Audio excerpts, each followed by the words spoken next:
are welcome right now. And we are going to be going at 10:15 about the basics of the WaterFirst designation. At 11, we are going to talk about some joint applications, and Newton County is going to talk with us. At 12, we'll be having lunch. At 12:30, we're going to start back up and do some small community experiences. And then finally at 1:15 is the Founders Forum, where we were going to be talking about all of the funding that we have. So without further ado, ladies and gentlemen, I would like to introduce Ms. Stacy from IBS Environmental, and she is going to kick us off. Great.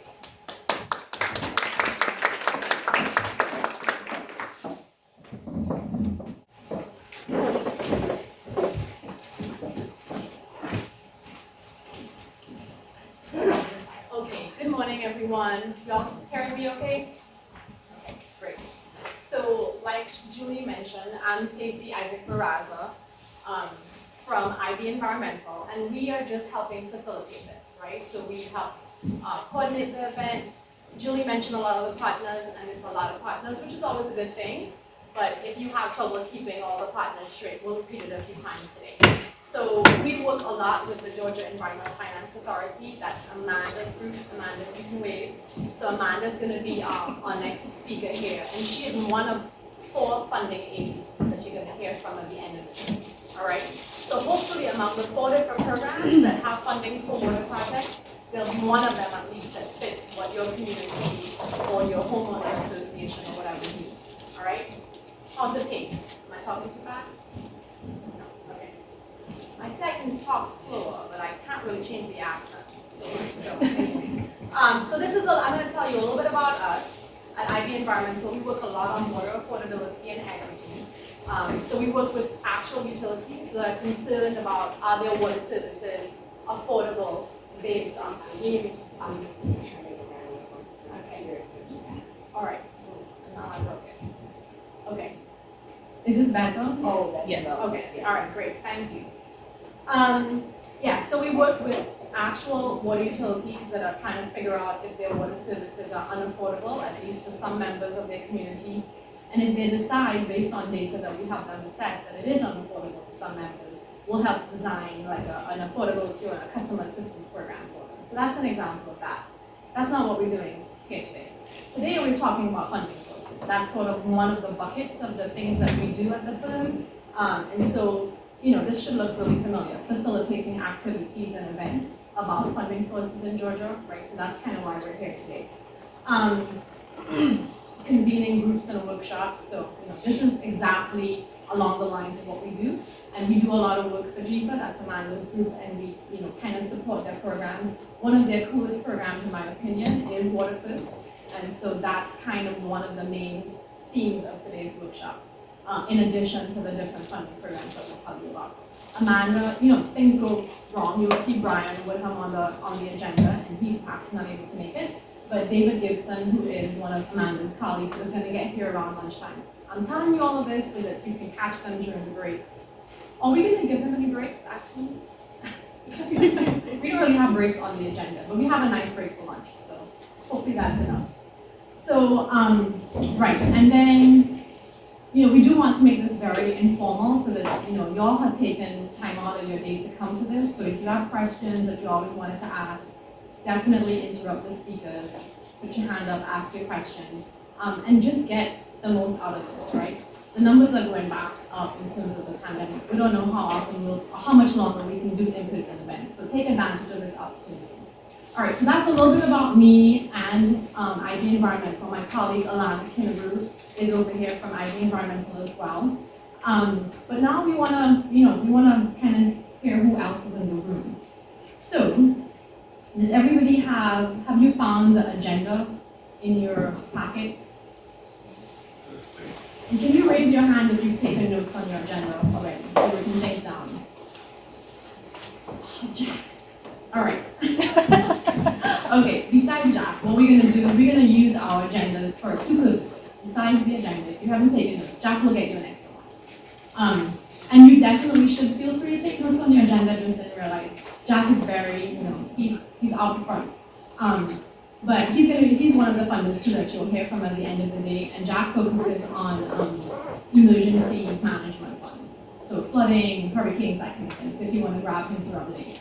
All right, so on the agenda, if you turn it over and put your name, and then one question that you would like to answer in this group. So nothing too personal. This is going to be our icebreaker, and some people need to know the whole plan before they put the question out. You put in your name, and you're putting a question that you want to know about somebody else in the group, and then you're going to make it into a paper airplane. It doesn't have to be a great paper airplane. You toss it, somebody else is going to get it, and you're going to try to find that person. Exactly. So that's what it is. So don't, I guess what's your favorite color is fine, but nothing too personal that you would not want to share with somebody else that you've met, okay? So your name and the question. An example might be, what's the furthest country you've ever visited, or how long have you worked at your organization, something like that. And we'll toss those around to get people moving a little bit.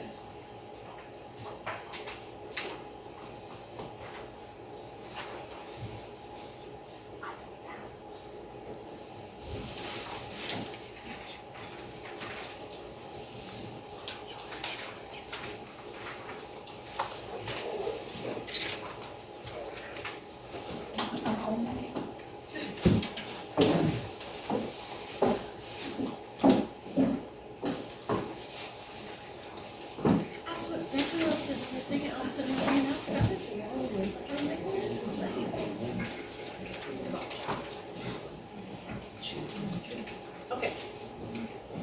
If you don't have an agenda or you can't find it or whatever, just raise your hand and we'll get you one. You're making it into a paper airplane. And if you're like me and you can't remember how to do a paper airplane because it's been so long, that's fine. Just something that can move through the air, at least to the next table, okay?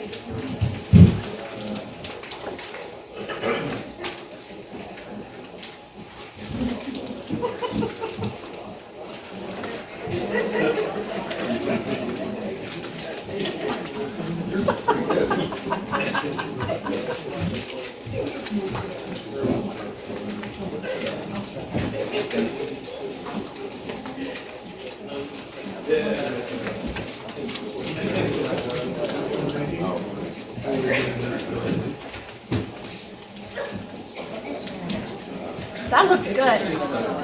Mine's a little sad. She hasn't tried to make it fly yet, but give her time. I plan on hitting you in the eye. Should we follow you, not aerodynamics? Yes, don't poke anybody in the eye.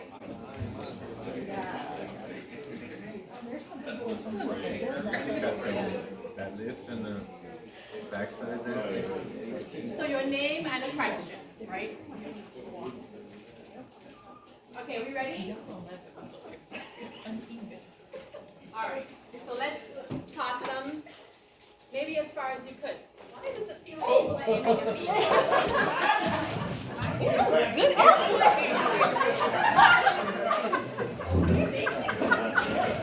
Mine did not go far at all. Should I just hand it to someone?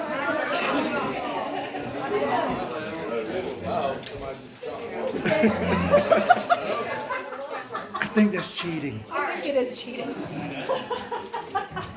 Just make sure you don't take up your own photo. Oh, I'll pick this one up.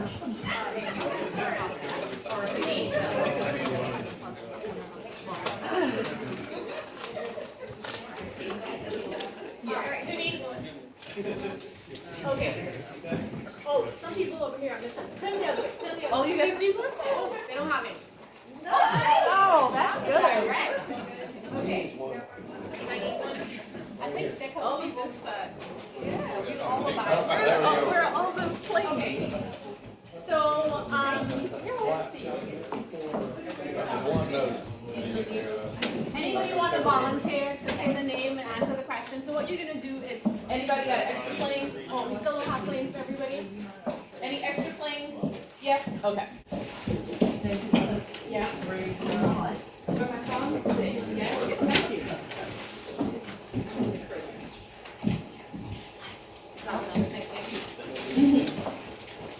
I just didn't know the answer to the question on my paper. Somebody put, does that No. Mine was super You easy. start then, Okay, I have Greg Tool, Where's Greg Tool? Who's Greg? right here. Oh, sorry. All right, Greg. And Stacy is from the Caribbean. Yeah, so Greg's question is, Where is Stacy from? okay, all right, yeah, so that helps, yes, and I normally give that away. There are some people, y'all don't have to hear me talk much today. My previous job, I'd have to go to like Utah, go to Puerto Rico. Puerto Rico's bad because you have to do it in Spanish, but I would talk for the whole day. And I can tell at the end of the day, somebody goes, excuse me, where are you from? And I'm like, did you hear anything? I said, all day. Well, you've been trying to figure out my accent. Yes, I'm from Trinidad in the Caribbean. So yeah, good one, thank you. All right, so now y'all know more about me. Let's do this table. You wanna go next, Jim? I have Phil Reed, Okay, Phil's right here, okay? and what is your dream vacation? Sitting on the beach in Cape Town, South Africa. Oh, we got a couple of Cape Town, South African connections in here. Somebody in here has been to Cape Town. Alana, yeah. Oh, you've been there too. Okay, great. All right, so you all get it? You're gonna call out the person so that we can see who that is, and then you're gonna answer the question that person came up with, right? All right. Katie, you wanna go next? Russ Ferguson? Right here. I'm sorry, Russ. How long have you been in the water business? Never. All right, and great, so that's a good answer. Kay is gonna help present with Mike about Newton County, but Kay is not a water person per se. She's a facilitator, all right? And you can see, you'll hear why sometimes you need a facilitator when you're trying Okay, to. I think we could argue that you're a water person. Yeah. Oh, I think we could argue it. I do love water. All right, Mike, you next. Yeah, I have Chris Boswell and Chris? Yeah, I didn't actually put a question on there. I mean, I was in the middle of actually talking to my chairman of the utility body board and the board of commissioners, so I messed this exercise. That's okay. We need at least one of those, Chris. I like the part about the two great children, so that's good. So the question that was given to me is, how many states have you traveled to? Do you know, Mike? I would have to. For me, 48. Oh, Got two left. What? Oh, See, man. Mike knows off the top of his head. Okay, great. All right, let's move to this table. Well, let's go back, because I'm gonna forget. What are the two that you're lacking? I know, right? South Alaska Dakota. and Washington State. No, I've been to South Dakota. Okay, Alaska and Washington State. So we all have that mission. We have to get Mike to those. Water conference, perhaps? All right, do you ladies have paper planes, or we just watch? Yes, my paper plane. Oh, okay, so Jack, you wanna go? This is Chris Nick or Hit. Somebody's plane didn't go very far. Yeah, this was a low point in our skill set. Lunch. Chris? Brunch, maybe. Okay, all right, that was your question for real? Okay, all right. Well, is it time for lunch?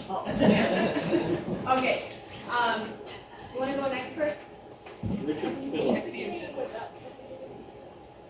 Are you Richard Phillips? Yep. Okay. Our planes were low flyer. Yeah. Kind of crash. Yeah. This question was, what do you do? I am small town public works director, Public Works Director, okay, all right. Which small town? Poland, Georgia. Speed trap, most folks know about it. How far away is that? On the way to Avoid the- that one. About an hour. Okay, all right, all right. I have Jack. I ain't gonna try the last name. Say it, Jack. Krulikowski. Krulikowski. What is your favorite ice cream? Vanilla. All right, how about you, Jim? Julie, how many people drove more than 4 hours to get here? So Julie Shutters, okay. How many people drove more than 4 hours? I like that one.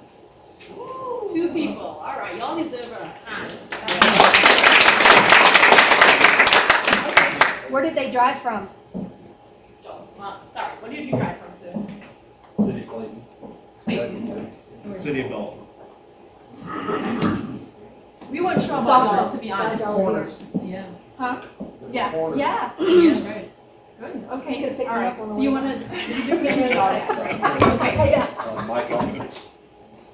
So, this is Mike, so again, the planes didn't go very far. How long have you worked in your current position? 4.5 years. 4.5 years, okay, and what is that position though? Public Works Director. Public Works Director, all right, Phil? I'm Phil Reed. I got a K lead, which I'm back here. And again, this is not very far. Were you born in the community / state where you currently work? And no, I was born in Atlanta and I rarely work in Atlanta. I do a lot of things in Atlanta, but most of my work is throughout the state. Yeah. Small town. Small towns, right, okay. How about you, Sue? I got Tracy, and I'm not sure about the last name. That's it? Hester, H-E-S-T-E-R. Oh, that's an R. Is that yours? Okay, all right.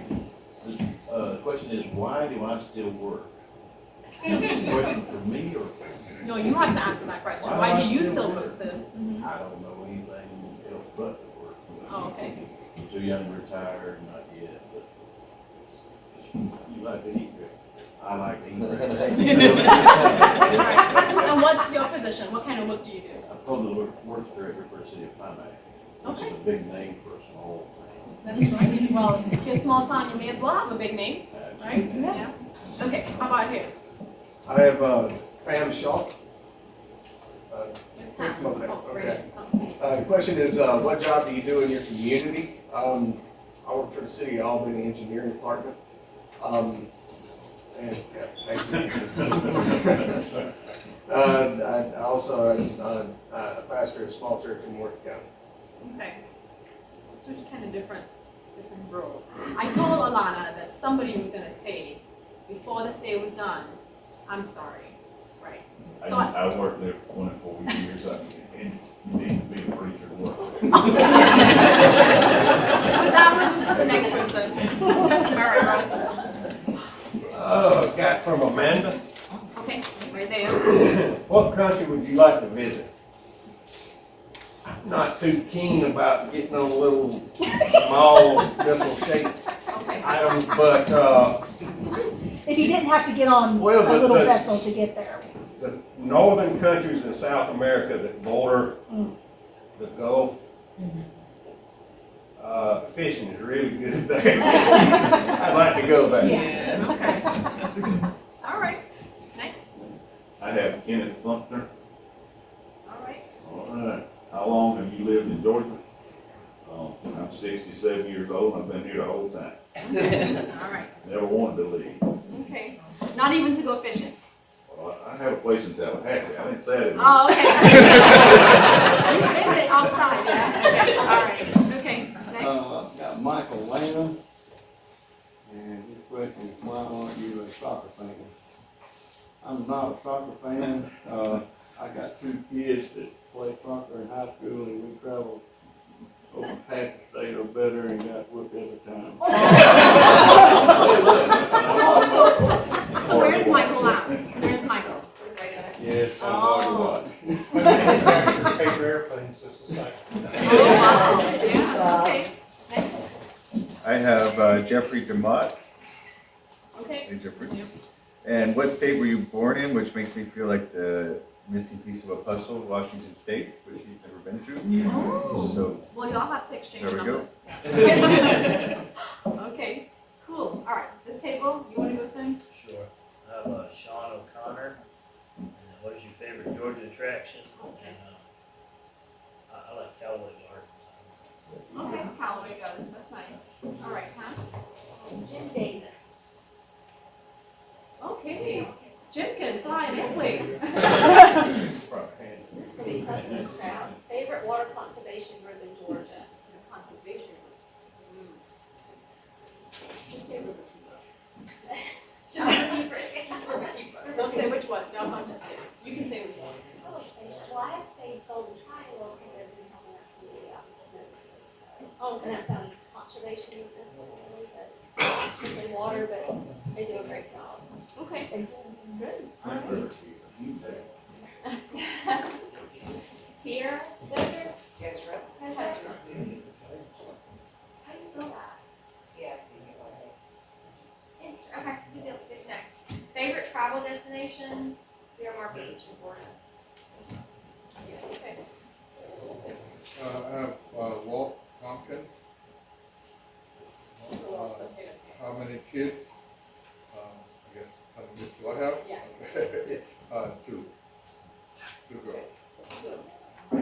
Nice. Are they girls too, the grandkids? Boys. Okay, so let's see now. Right. All right. Tezra? I have Ann Parkway.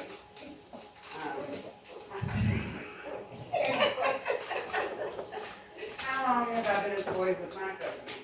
Well, did you are Ann? Yes. You Ann, okay. She doesn't. So I've been with USDA for 22 years. Okay, but then the water group for 2-3 years? Water program for the last 3 years. Okay, great. All right. All right, Ms. Ann, thank you. Okay. Gloria Bates, video for either. How long have I been employed with my company? I've been with the city of Munkin for 5 years. Okay, so you're lucky. All right. Kate Horrible, Connor, what is your job title? City clerk. So you April. All right. Okay. This year, Alana. Alana. I'm Chris Boswell, utility authority in the county, which is water your summer plans, and my summer plans. To spend as much time on my boat as possible, and be with my family. All right, you fish too? Do you Yeah. fish? Yeah, I fish some, but just like, being at the lake and all my boat. Yeah. Okay, cool. All right, how about you gentlemen back there? You want to start, sir? That's fine. I have 100 single family cars Okay. and what do you? So where's Hunter? Right next to I'm you. Hunter, Okay, all I'm right. Clay County Administrator. Okay, great. And I'm Jamie, I'm from Clay County Board. Well, what do I know about water? It's wet. It's good if it's good produced water. That's what I know about water. You did that on purpose and just sent it right to you. I think so. All right, Mine was, how many years experience do you have? 0 in water. really? Yes, sir. Well, you have to say more now. Like, did you just get this job last week or? Yeah, I've been on for about 4 months. So, Where did you come from? What field? accounting. Okay. Oh, okay. All right, so we have to all help him. He has a lot to learn about what's going. Yeah. And I say, like, you might feel like you're drinking from a fire hose today, Right. but, you know, that's just how it is. You gotta swim through that and then eventually things start making more sense. But, okay, great. Well, we need more people in the water field, so welcome. All right. 2 gentlemen. I have Robert Smith. This question is, what drives your interest in public service? Well, given my background is in civil engineering, I take a lot of pride in listening to the thoughts and concerns expressed by the community members and looking for taking that information and taking engineering study information and finding innovative re-infrastructure ways for local flood mitigation projects. So just listening to community members and using my skill sets and education to better my community. Okay, great. All right. Robert, thank you a lot. Excellent answer. I think they cheated. They should have to do after class. Jackson Shepherds. One of those plain things. And he asked, what is your main objective for being at the workshop today? I guess the primary thing is I can speak to you all later, hopefully help you out. But I really hope to learn from other communities and see how y'all are doing things and see how we might be able to do things better with water. Just, you know, it's always good to come together and talk. What community are you with? City of Perry. All right, great. I have, Oh, I sorry. have one. You didn't go? Sorry, man. Did you have one? You made me do it. I know. I threw one. I did. I just never got one back. Oh, okay. So mine was Jim Pritchard. And, funding for, is it lead service line replacement? Is that? Yeah, he wants to learn about funding for lead service line replacement and compliance. So GEFA has actually got some bipartisan infrastructure law money specifically for lead service line replacement inventory, so we will be putting a program together. I'm not talking about that today, but I would be more than happy to talk to anyone about that at some point, send out information, give you my card. We haven't put that program together fully yet, but it's out there, and we're actually getting $66 million every year for the next 5 years, not total 66 million every single year for it. And part of it we do have to give out in subsidy, but we do realize inventories have to come first, so you know what to replace. gonna be kind of a hard thing to do. It is. Yeah. It really is, but it's been mandated, so hopefully we're here to assist y'all in any way possible. I hear your pain, I do feel it, I empathize with it, but I'm here to assist it and hopefully help it go smoother. Yeah, that's right. I feel like you walked through a pain over time. Actually, crashed and burned right over there. Oh, she rescued it. I rescued it.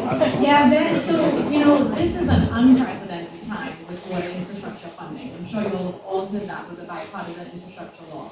This is a little extreme, but I'm kind of saying if you have a dream project and you don't get it funded in the next 5 years, it's probably not going to get funded. But, that is a little extreme. But I hope it makes the point. There's a lot of money right now. That's not what we're focusing on today, but the idea is to get your communities in, get your ducks in a row. When this money starts going out of Amanda's agency, for instance, a lot of the bill, we call it bill, right, bipartisan infrastructure law money is coming through that agency that's sponsoring this workshop today. One of the programs they've had for a long time is WaterFirst, and so that's kind of the emphasis, but they are the folks who are gonna have the money. And we'll be doing events like this when we have more details on how that money's gonna come out. But, the federal government has been saying for a while that they want med service lines replaced. So first inventory, so yeah. All that's just coming ahead now. All right, so Alana's gonna introduce Amanda in a second, and like I said, a lot of the emphasis today is on the WaterFirst program. If you feel totally behind, like it's your first month on the job, there are some webinars from last year that we have posted online, and you can access those on your own time and sort of listen to those recordings. So I wanted to make sure you all knew that. Amanda might mention that again. And then this is draft. So James, can you try to pull up that map? That map shows where the WaterFirst designated communities are in Georgia. They're only about 50, so 50. Is that the Next one. one moment? And it's okay if we can't get that map to come up. But it's still draft, and the idea right now is that you can hover over a community and you'll see the name of it. So it's the long URL from the PowerPoint. Sorry, we can just go back to the PowerPoint if you don't have it. Yeah, I don't think it's the Tableau one, probably. And if you have suggestions on how we can improve this map to help you, one of the ideas that we have is, so right now, if you hover over a community, you'll see the name of the community and when it got its WaterFirst designation. But we figure if we put a name, a contact name, and an email address for someone from that community, that might be helpful. If the community is near you, maybe you want to contact that person and say, hey, tell me about this WaterFirst program. Is it worth it? The answer is probably yes. And what was the hardest part or whatever. So if we try hovering, or do I have to hover? Can you hover, James? All right, there we go. So that one says City of Tifton. They got their designation in 2007. And then what we plan to add there is an email address for somebody in Tifton who was involved with that, right? If you all can think, it's still draft. So if you think of something that would be useful when you hover over this, let us know and we'll try to build that. Like I said, we do a lot of support work for GEFA, so this is one of the things that we're doing recently. Okay, all right, with that, I really think we are gonna move to Alana to introduce Amanda. Everybody doing okay so far? We're hearing, the temperature's okay. Not even sure if we can control that, but okay. All right, good.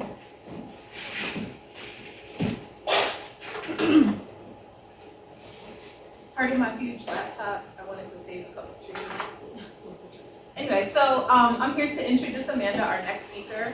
Amanda Carroll is a senior project manager with the Water Resources Division for the Georgia Environmental Finance Authority, aka GEFA.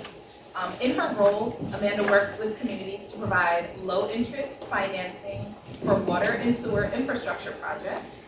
She is also responsible for administration of the federal capitalization grant awarded each year from the United States Environmental Protection Agency. Her tenure at GEFA and wealth of knowledge makes her the perfect speaker for today's workshop. Oh, you sound so nice. All right, let's welcome Amanda.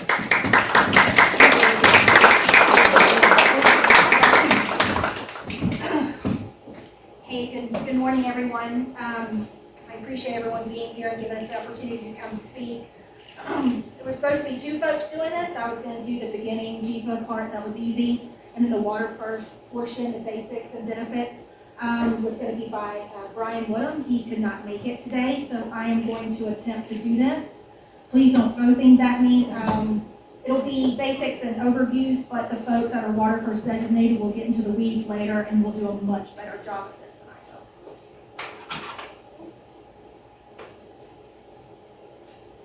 So today's objectives, I'd like to talk a little bit about GEFA, our divisions, our loan programs, and also the WaterFirst basics and benefits.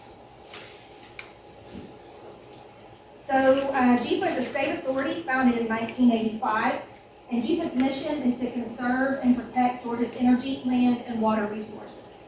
Currently, GEFA has provided more than $4.3 billion with a B in low-interest loans, and we've funded approximately 1,600 projects. We do have 2 divisions, the energy division and the water division. I work in the water division, but we always like to hit on the other division in the house.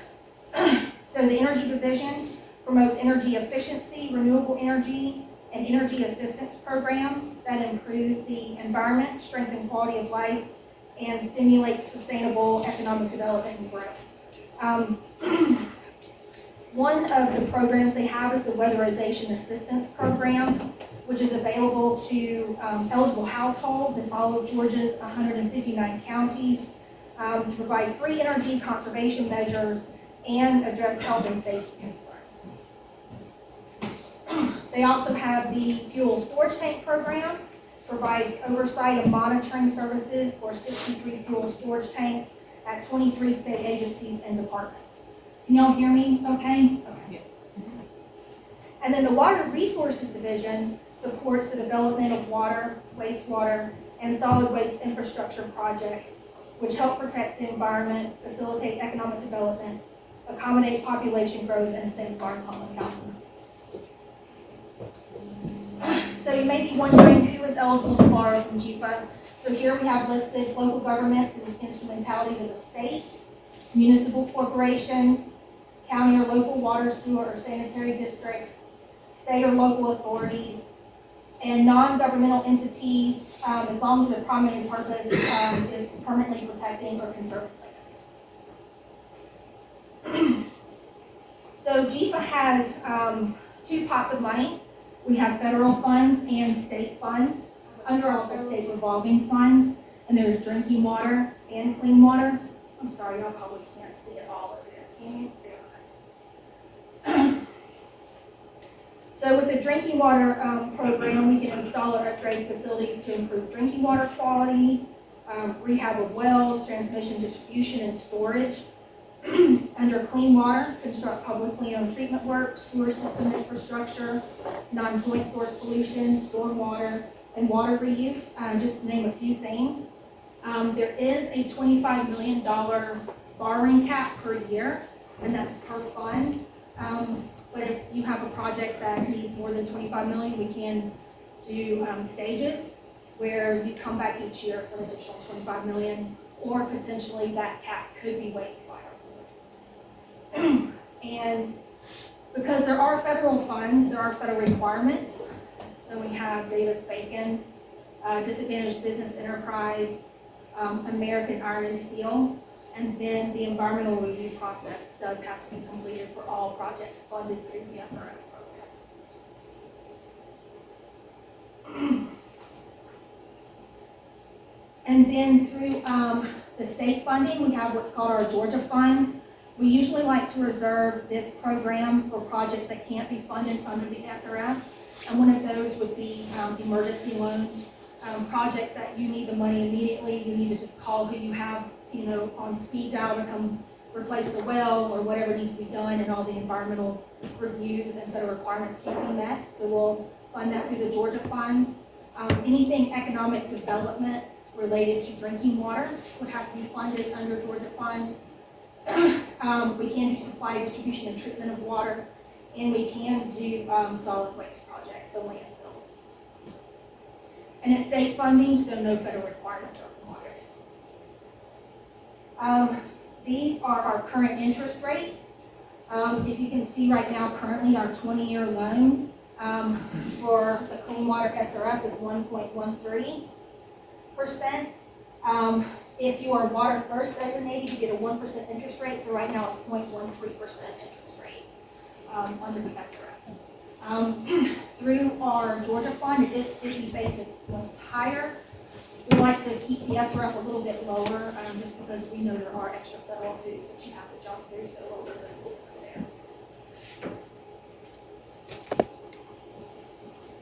there. So now I'm going to get into the overview of our WaterFirst program. So the WaterFirst program was founded in 2002 as a partnership between Georgia Department of Community Affairs, or DCA, and Keep Georgia Beautiful. Do you need me to move, Chris? Are we all good? Involvement of other entities such as the Association of County Commissioners of Georgia, Georgia Municipal Association, Georgia EPD, and Carroll Vincent and GEFA. And administration of the program moved to GEFA in 2018.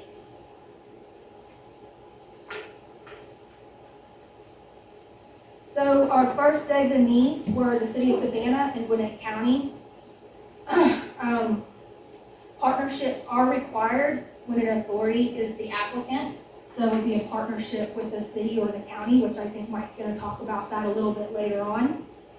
And it is also possible to apply as a multi-jurisdictional partnership, so between the city and the county. I was just wondering if we have any authorities in the room. Okay. All right. So it would be between Leesburg and Lee County.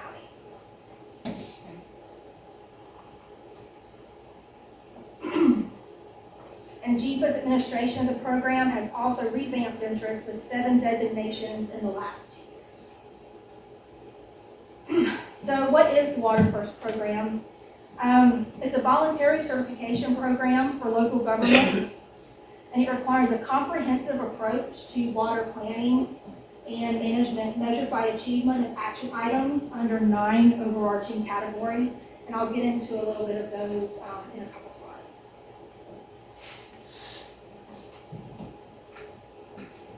So some of the benefits for being a WaterFirst community: work with local and state partners to increase the quality of life through wise management and protection of water resources.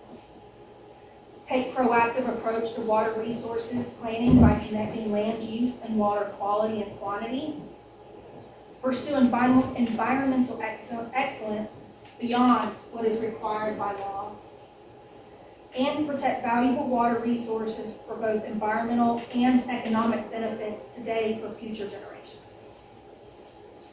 A little aside note, I actually did hear this anecdote from someone who decided to move their brewery to a community because they were WaterFirst. Which brewery? The one up in Bartow County. I don't know if it was like the main goal, but they said that was one of the things that they did.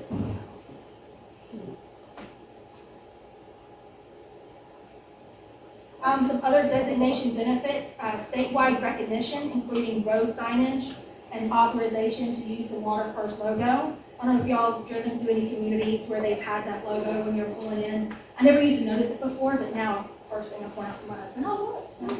He gets real excited. And free attendance to WaterFirst workshops and other networking opportunities.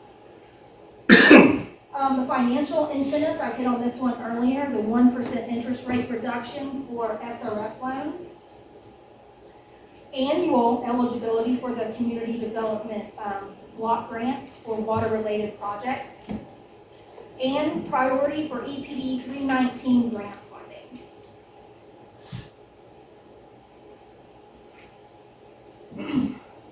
So as you can see here, there's been some significant cost savings for SRF loans. The City of Griffin had an $8 million loan for 20 years. They saved about $900,000 in interest. And Newton County Water and Sewer Authority, with their $25 million loan, saved about $4.65 million.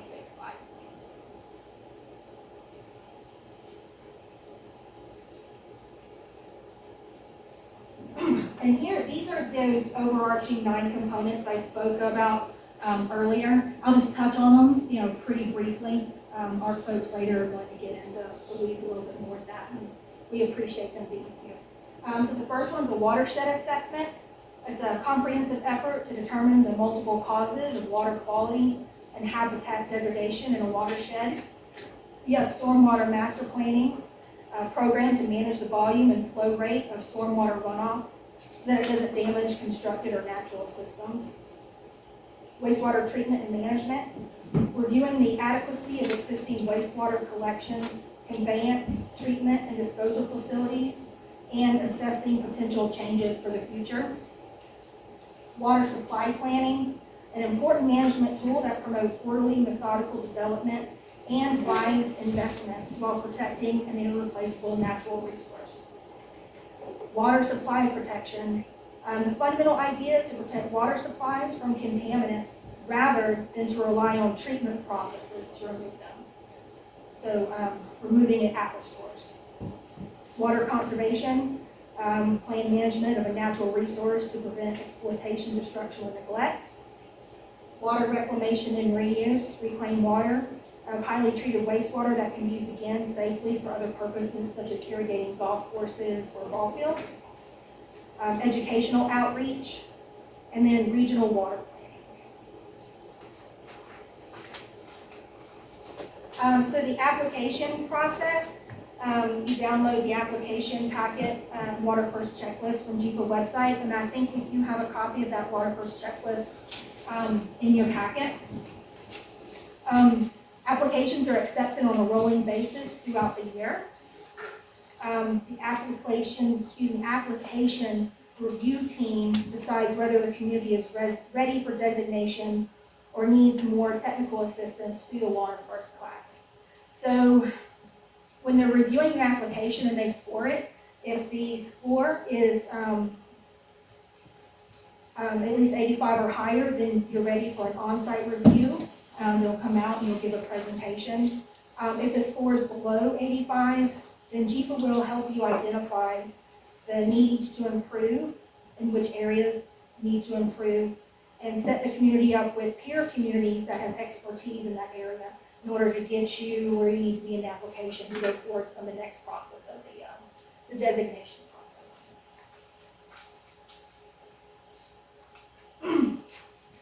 So the on-site review, you'll prepare a presentation to be delivered by staff from various relevant departments. Give a tour of somewhere of interest in the community to highlight the WaterFirst efforts. And then peer reviewers, which are other WaterFirst designated communities, will come and provide evaluations. So after the on-site review, the reviewers will return the evaluations back to GEFA within 2 weeks. And if the average score is 85 or higher, then the community becomes designated.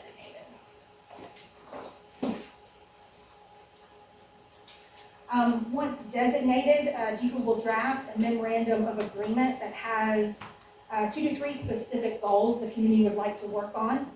And there will also be a designation ceremony, which is usually at the council meeting, where GEFA will present 2 of those signs that I showed earlier and a plaque to the designee. And there is a renewal every 5 years. In the renewal process, the designee updates that checklist with activities from the last 5 years. You need to address how your community has worked on their goals and include new goals for the next 5 years. And this is my last slide in summary. I wouldn't go too fast with it, but like I said, there'll be folks go into a lot more detail in some of those areas I talked about earlier. But WaterFirst helps with state, local planning coordination, communities' pursuit of fiscal and environmental sustainability, awareness of GEFA and SRF programs, and interest from other entities, including citizens and nonprofits. That's Brian's contact information. He is the project manager that's handling the WaterFirst programs. That's why I left his information up there. But you can always contact me if you need me. I've been there 17 years, so I guess I'm not really going anywhere. So. y'all have any questions? I would like to see with a show of hands, who here has put in their application for WaterFirst? Okay. Miss Pam, I hate to single you out, but because I know that you are from the city of Thomasville, could you please tell us where you are currently right now? We are in the middle of our stormwater master plan. We've received a grant through the regional watershed seed grant, water plan seed grant, and part of our task is to fill out the application for the WaterFirst community. So we're assessing the watersheds, getting some data. Julie and her group are helping us do water quality testing and some other education opportunities, and then this fall we'll be going into the WaterFirst checklist. Awesome, that's amazing. Well, I guess it'd be safe to say, in a small community like ours, we'd be wasting our time trying to do this. So that is a big What do you misconception. consider small? What's your population? 4,042. But our trouble is, we don't have a lot of employees to do this kind of thing. To do this, we would be outsourcing 95% of this. So I think there's some programs that we could discuss and talk about and potentially get access to, like Thomasville is getting access for seed grants, and I think that would be a really wonderful resource. Jay Matthews with GRWA maybe could come out and help us on sampling. We have contracts with them, the Regional Commission, ACCG, so we would be more than happy to get out and help you. My goal, I was telling someone earlier, my goal is to have everyone within the state of Georgia WaterFirst designated. I know it's lofty, but you know, we've got to have goals and we need to be there because I think it's an amazing designation. I don't know if Amanda has done the math, if you can afford that, but it seems like you can, right? So, to give that 1% off for each community that has the designation. Yes. So we're gonna try to, it gets a little complicated. So there are a couple of communities you'll hear from this afternoon that are small. Do we remember the name, what's the population of Thunderbolt? Was that the smallest one we found? It's pretty. Thunderbolt's like 1,000. Yeah, it's pretty small. So you'll hear from Mike, Hopkins, and Kaylee soon, and they'll talk about a much more sort of complicated structure because there's a water authority involved there. There's one entity, and Mike is going to do a better job of explaining this, that sort of has the permit from EPD to, for the water source, and then another entity that kind of owns the pipe. So they have to work together. Michael will say it, so I don't want to steal his thunder, but in his case, he couldn't get it on his own. He had to partner, right? But then there are small communities like yours that are a little bit more self-contained, and then it is a little bit more feasible, even though it seems like a big lift, and it is. This checklist is no joke. And when it says watershed assessment, you don't do that in a week, right? But there are resources, and there's more funding for water now. Did I say that before? Than ever before, and we're not going to see again in our lifetimes, I think. So there are resources right now. If you wanted to look into something like this is a good time. The city of Byron was just designated WaterFirst for the last couple of years. So I think they would be a really good resource. How long did it take y'all in Byron? Do you know to kind of start it and finish the whole process? Truth be told, we started in 2018, but at the same time, that was our first year we had implemented our stormwater utility. So we were kind of feeding into that more so at the time, and then by the time we rolled into 2019, 2020, COVID and all that stuff hit, which slowed it down. So 2018, 2019. Okay, so it takes a couple years. You don't do it in a week or a month, so we just want to manage expectations there. If you do it in a month, you didn't do a good job. And the review committee probably should not have approved it, right? It is a holistic program. And in terms of, it's funny that you bring up sort of outsourcing, right? Because if you look at some of those numbers that Amanda showed up there, like, and y'all probably don't need to borrow 40 million or 25 million, right? You do? Okay, that's an issue. All right. But I always say, and again, I haven't done the perfect math on this, it almost makes sense to hire somebody for a couple years, maybe 3 years, special projects director or somebody to run that program if you know you're going to come to the state for 40 million. Because you would have more than paid for that person's salary for those few years. But I understand, you can't wait for 3 years to pay the person, right? You're going to have the money up front. But to Amanda's point, there are some cheap resources or some available resources like the Georgia Rural Water Association, Jay Matthews. We can put you in touch with those people. And then there's some like interns through the local colleges, our Yeah. Resident Institute, the things like that. RCNDs, yeah. So, and I think a lot of these agencies, organizations may have a little bit more money in the next few years than they usually do, is what things are looking like, you know? So, yeah, there's some ways to do it. We're not trying to make it sound easier than it is, but sometimes if you're self-contained, because you're so tiny, that's actually an advantage, you know, so. I will also add that the checklist is fully comprehensive, but there may be things on the checklist that don't necessarily apply to your community. And so you may not be able to, you know, fill that portion out in detail. So don't feel as though you do need to check every box on that checklist. And then GEFA does, there are reviewers to go through and look over the checklist and look over your application. And if there are things you need to work on or focus on, you know, there is what's called WaterFirst Academy? Yeah, I think something like that. Sorry about the name, but I'll get it right. But there are other communities that could probably assist and partner with you guys to say, you know, this is what we did, this is what we're strong in, you know, and kind of guide and mentor in that capacity. So, I mean, we do try to make sure that the resources are made available. You just need to know where to help. Any questions for, yeah, there we go. Is this WaterFirst designation a requirement, condition, or prerequisite to funding with GEFA, or No. it's just an opportunity to say on the interest of the funding? Correct, just this. But no, you can come to us and put an application at any point. Like we have capacity to fund projects. So the question was, is it a prerequisite to come to GEFA for funding? And the answer is no. Should it run in line with the application for funding? I'm sorry? Could we do it in line with that? Could we do both, with the application for run concurrently? So before we would award the loan, if you could get the 1% interest rate, you would have to be designated before it went to our board for approval. So up until that point, could run concurrently? One last question, do you anticipate the forgiveness program to continue with these loans? The principal forgiveness, oh yeah. Can you explain what principal forgiveness is though? Oh, I could go down that rabbit hole. So every year we get a capitalization grant from EPA, and don't let grant word fool you, it's not a grant. Part of it though, of that has to be given out in subsidy or principal forgiveness. And every single pot of money that we've gotten has that stipulation. I think up to 49% for the drinking water and 40% for the clean water, but that's of the grant whole.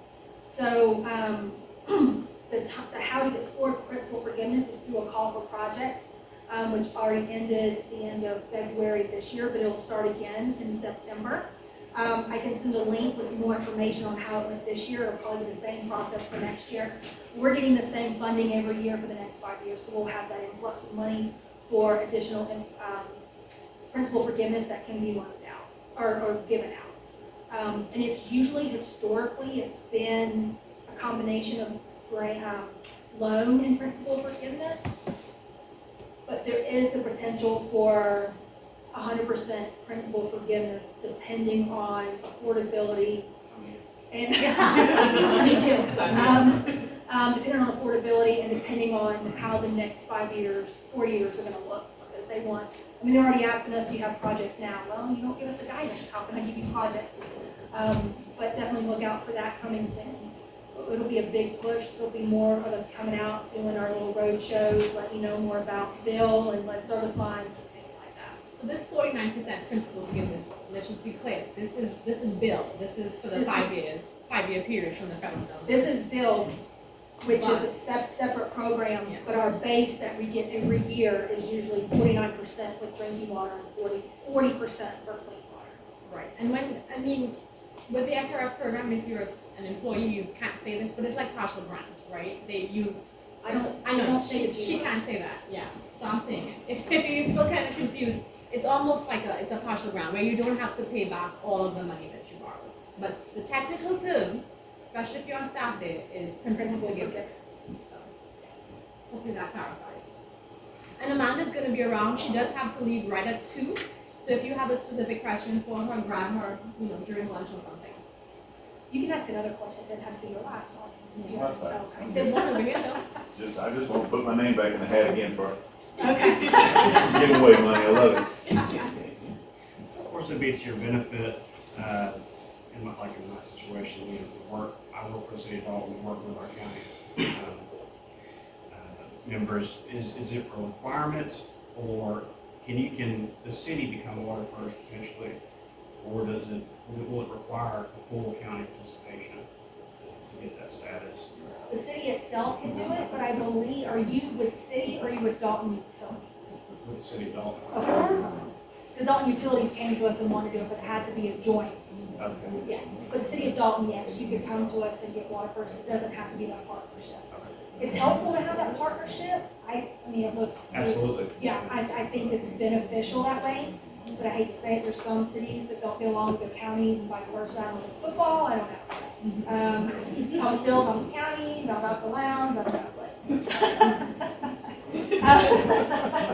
Not all the names, not all the names, yeah. But there, so, I mean, I think it's beneficial for it to be a joint effort, because it also takes a load off you. You can spread the love, so to speak. But you could, Dalton could just come to us for the designation. That's good to know. Dalton Utilities has reached out for us. That was going to be the next thing. Yeah, Keith, I forget, Keith Coffee, reached out, because we did a project with them a couple of years ago. Great. Well, thank you so much. Thank you all, I appreciate it. And while Alana's coming up to introduce the next speaker, I want to tell you all that at the end of the day, you'll get an evaluation form, which is kind of, and one of the questions on there, so, we tried to make the evaluation form anonymous, so you don't have to put your name, but there's a question on there that if you want to talk to somebody at the state about WaterFirst and start that conversation, you can check yes. If you check yes, then put your name, right, so that we can contact you. But it's kind of an oversight on our part. But then again, we want candid feedback on the evaluation form, so we wanted to do it anonymous, right? We'll remind you of that again, but I just wanted to mention that. Awesome.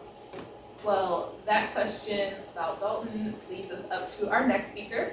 So Mike Hopkins is the executive director at the Beaton County Water and Sewerage Authority. Mike is only the 3rd full-time director and longest serving in the authority's 52-year history. As executive director, Mike's responsibilities include leading an organization of 65 full-time employees and over 27,000 customers. In addition, he has been a part of a team that has landed in industry giants. He received his undergraduate business degree from Mercer University, actively holds water and wastewater licenses from the state of Georgia, and is currently serving as the secretary and treasurer of the Georgia Association of Water Professionals. Mike is native to Newton County, Georgia, and has lived his whole life within 3 miles of where he was born. Awesome. Mike, come on up. The floor is yours.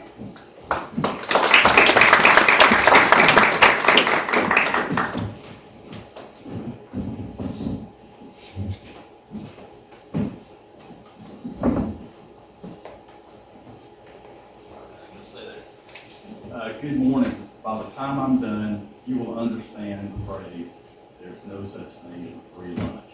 So I'll try to do my best here. One thing I did want to show, what we're real proud of, and I was in a meeting yesterday with some of our staff, and we kind of copied the logo, trademark, put it on our polos, and it was noticed in that meeting, which was a real good meeting, and so really important there. We did bring some goodies. What we tell people, don't throw it away. Just stick it in other people's truck that you don't know, or in other grocery bags or whatever, things like that. Surprise them with some of the stuff. So here today, I'm here with Kay Lee, who is a facilitator for us. We have a organization in our community because we were one of the 10 fastest growing counties back in the early 2000s, and we had a place we call the neutral ground. And Kay will talk a little bit about some of the struggles we had in getting leadership together. And, you know, we'll go through this. Horseshoe Bend at Colorado River, we did do a multi-jurisdictional. There's 50 WaterFirst communities, and we're one of 3 that did the multi-jurisdictional. We could not get it on our own, being an authority. So who are we? We're a lot of things in Beaton County. I mean, we're, you know, unique, we're consecutive, we're individual, complex, small, rural, broken, award-winning, most distressed community at one time, one of the 10 fastest growing communities at one time. And so the way our system works, and kind of go through that to give you some background, is the County Board of Commissioners owns the reservoir and the water treatment facility. So as soon as it comes out of the clear well, it comes to us, and we distribute it to all these wholesale partners that we have here, with 3 being outside of the county. And so we do a big job for the commissioners there. No wheeling charges, 650 miles of pipe, sharing water at wholesale cost for the county. This is the schematic we have. I don't know if you have the laser pointer on here or not, if it works, but anyway, that's basically our. I don't think it works on this type of background. So interrupt me at any time, please. Keep me going. So this is a schematic of how our system works. You got 1A here, which is our main reservoir, the Cornish Creek Reservoir. It does about 25 million gallons a day. And yes, 26 years ago when I started the Water and Sewer Authority, we had 4,000 customers. Today we have 27,000 customers. So our main focus and where we get most of our water is from Cornish Creek. The 1B is a small plant that was built in the 1940s. And as you can see, we distribute it to all of our cities. Now, the city of Covington is the county seat of about 14,000 people. Mansfield and New Bern have less than 600 people. Porterdale and Oxford have less than 1,000 people. So small communities, as you were alluding to here, how do you get water first?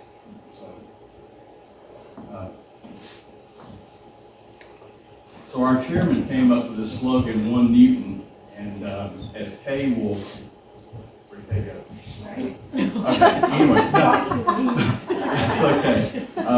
Anyway, our chairman here recently, he was the first African American chairman in our county, which was a huge change for us moving forward, which is awesome. And he came up with this slogan, you know, 1 Newton, 1 water. And like I said, we had 9 wholesale customers, plus our self-work was interjected into it, and so it could be very tumultuous at times. A lot of difficulties early on. So, as we've said, we couldn't go it alone. We couldn't be the lone wolf. We tried. In 2009, we approached GEFA, which I will give a shout out to when we need more money. I just drive by the office, roll the windows down, and magically millions of dollars are in the back of the truck. So, you know, I don't know how, that wasn't me. I was fixing to follow you. Anyway, we couldn't be a lone wolf. We had to get together, and that really, we had some, you know, I can't say it enough how much challenges we had. We were the authority, we were a separate entity, we served unincorporated areas, and we wanted to do our thing.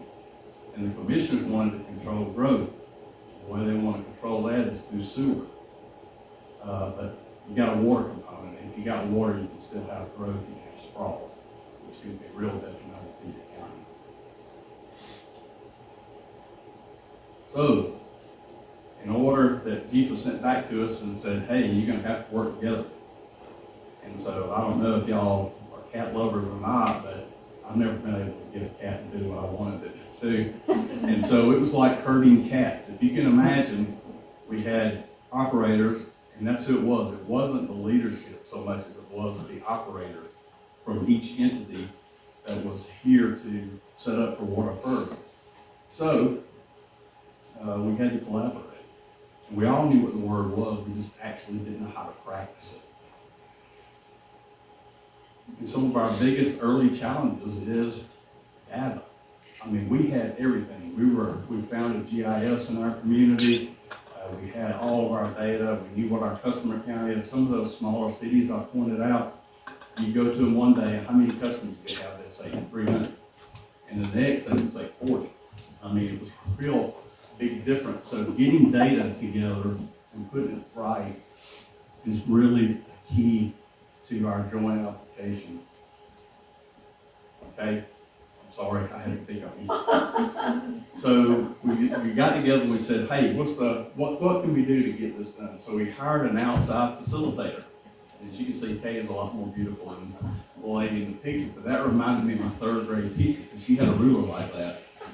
She would get on to me and make me come hold my hand up, and so I got a tough hand here, but Kay was a driving force in helping us get WaterFirst in our community.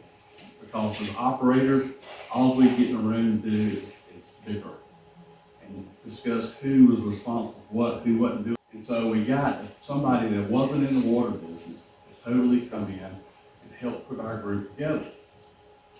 And some of the first things Kay did, and I'll turn it over to her in just a second, but we assessed our strength. Who can do what? Who was moving water? Who was treating water? And then as you can tell, she was a great evaluator of speakers, which she didn't choose me, so that was really good. But we started doing we treated it like a play. No offense, GEFA, but we went down through the checklist, we knew what we had to do, we collected the data, got it all together, made sure it was all put together correctly. And we started having weekly meetings. And if any of y'all know, operators don't like weekly meetings. So it was a challenge to get everybody there every week. And on top of that, every 2 weeks, we did rehearsals. Because we had a difficult review board. Back in 2012, when we went, 2011, when we went through this, we had some real experts on the water business judging us. And so one of the things I would add as you go through your WaterFirst, and I've done about 9 reviews, in Byron, Perry, Thunderbolt. You always learn from when you go places. Make sure that your leadership, the mayors, councils, whoever comes in and welcomes the reviewers, make sure they know what they're there for. We had an awesome city manager who came in and could tell history like you wouldn't believe. And so that kind of helped us along the way as well. But Kaylee, I want you to come by, say something, and tell your version of it. And I've asked you to tell it from a perspective that, not what I'm telling. So be honest. What I'll do is, I can answer questions more specifically later, but Stacy talked to me after a recommendation from Mike, and she asked me some questions. She said, one of them was, what is your advice for any community applying for WaterFirst? And what I tried to do is think through what I would tell a community. And it comes down not to dollars and cents or data. It comes down to will and intent. And I would just say, go for it. Do it. It requires a little courage too, because it's hard when you're a small community. Which one was your community? City of Dawson. Dawson. Right here. And then back here, somebody is from Clay County. Yeah. Which is, I spent my summers in Fort Gaines, Georgia for years when I was a little girl. I didn't know that it was a very poor county. So it takes a lot of courage to decide you're going to do something like WaterFirst, which almost seems like a petticoat. Seems something that you may or may not need. But number one is the GEFA loan discount by itself is enough of a reason. I mean, yes. But I'm going to talk from the other side of that and what it did for the county to partner together.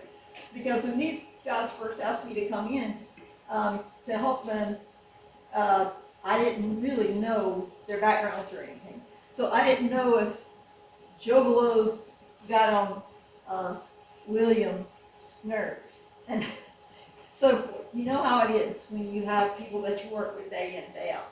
So what it does is it builds a partnership, and it does it automatically because you're all focusing on the same thing. And so it does that. It builds camaraderie. And the other thing it does is raises knowledge, because my specialty is actually collaboration. That's what I go out and do, is encourage communities and different organizations within a company to work together. Because let's face it, you know, you are working somewhere that you may not work if you got promoted. You're working in a place as a body of land, and you have a stewardship opportunity. That's it. You know, you hear this thing in the church. Sometimes you'll hear that you're a vessel. You know, things pass through you because you were born and then you die. But the point is that you don't have a great city and you don't have a great community unless both your city and your county is good, is great themselves. And a lot of us have weaker counties or weaker cities, stronger counties or weak cities, and so forth. So what can you do together that makes you all strong? And WaterFirst is one of those things.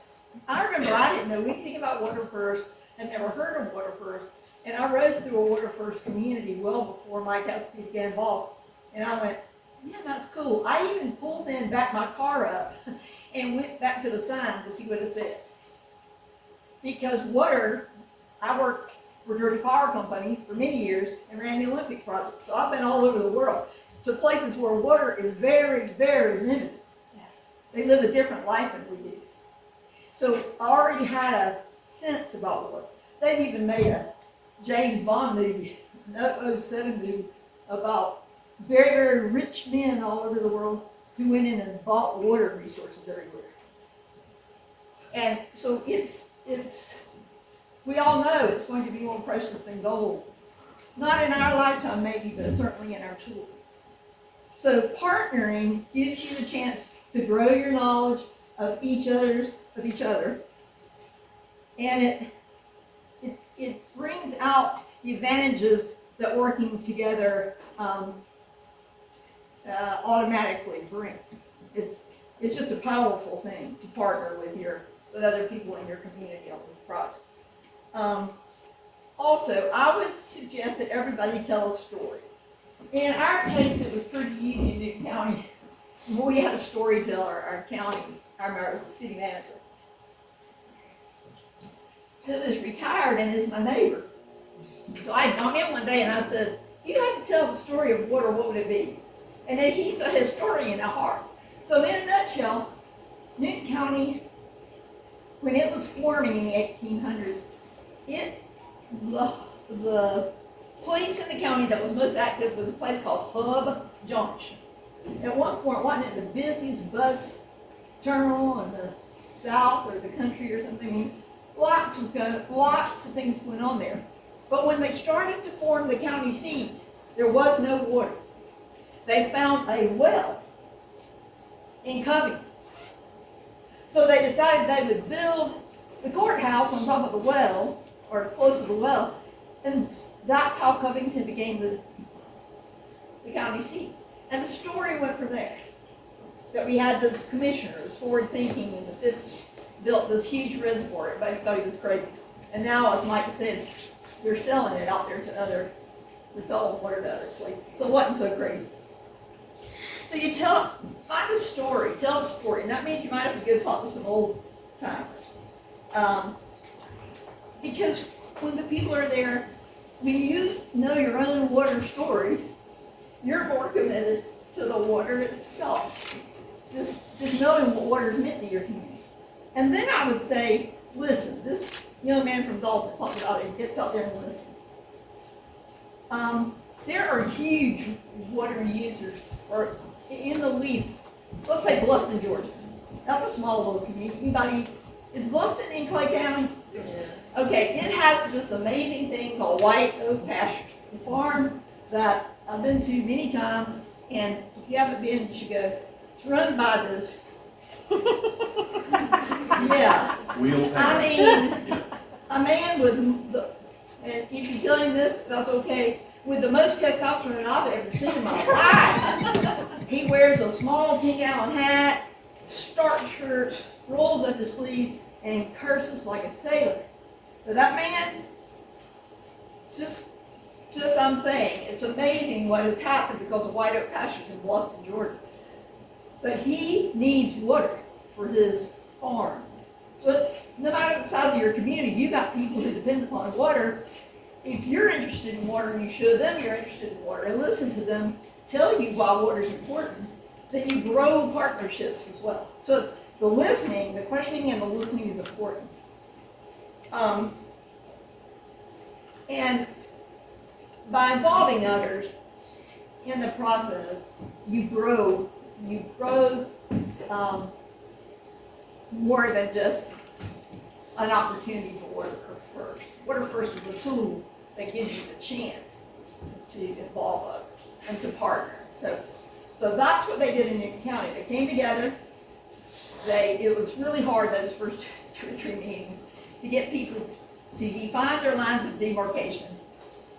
11 entities, 8 of which were in these meetings, defining where what they did quit here and where the next person picked up. So once that got done though, and we started moving down the road, it was much easier. And as a matter of fact, I made them eat a meal every time they came. It is hard to be mad with sitting next to somebody that you're eating lunch. Because you're just sitting there quiet. If you're chomping on some barbecue, that was kind of dumb. So the eating made all the difference in the world when it came to breaking the ice. And don't get me wrong, these people weren't enemies. They, quote unquote, collaborated when they had a meeting. But Mike and the leadership of the authority, the leadership of the city, and then their employees came on board. And in this presentation, everyone had a role. It wasn't Mike standing up there. It was every single person that was at this meeting had a role. They practiced, they felt confident, they had fun. By the time it was over with, I think they were sorry. The presentation from Newton County ended up being 180 slides long. Now, every community can't do that. But in it was a story, which took a lot of room, and then the technical aspect, which fit into the story. And then to end it, they talked about their commitment to water from when water first became an element in the community, all the way to what they intended to do in the future to make sure water was available. And Mike will tell you, toward the end of my tenure at the center, which is the place we did the work, we began to land corporations that could have gone anywhere in the world.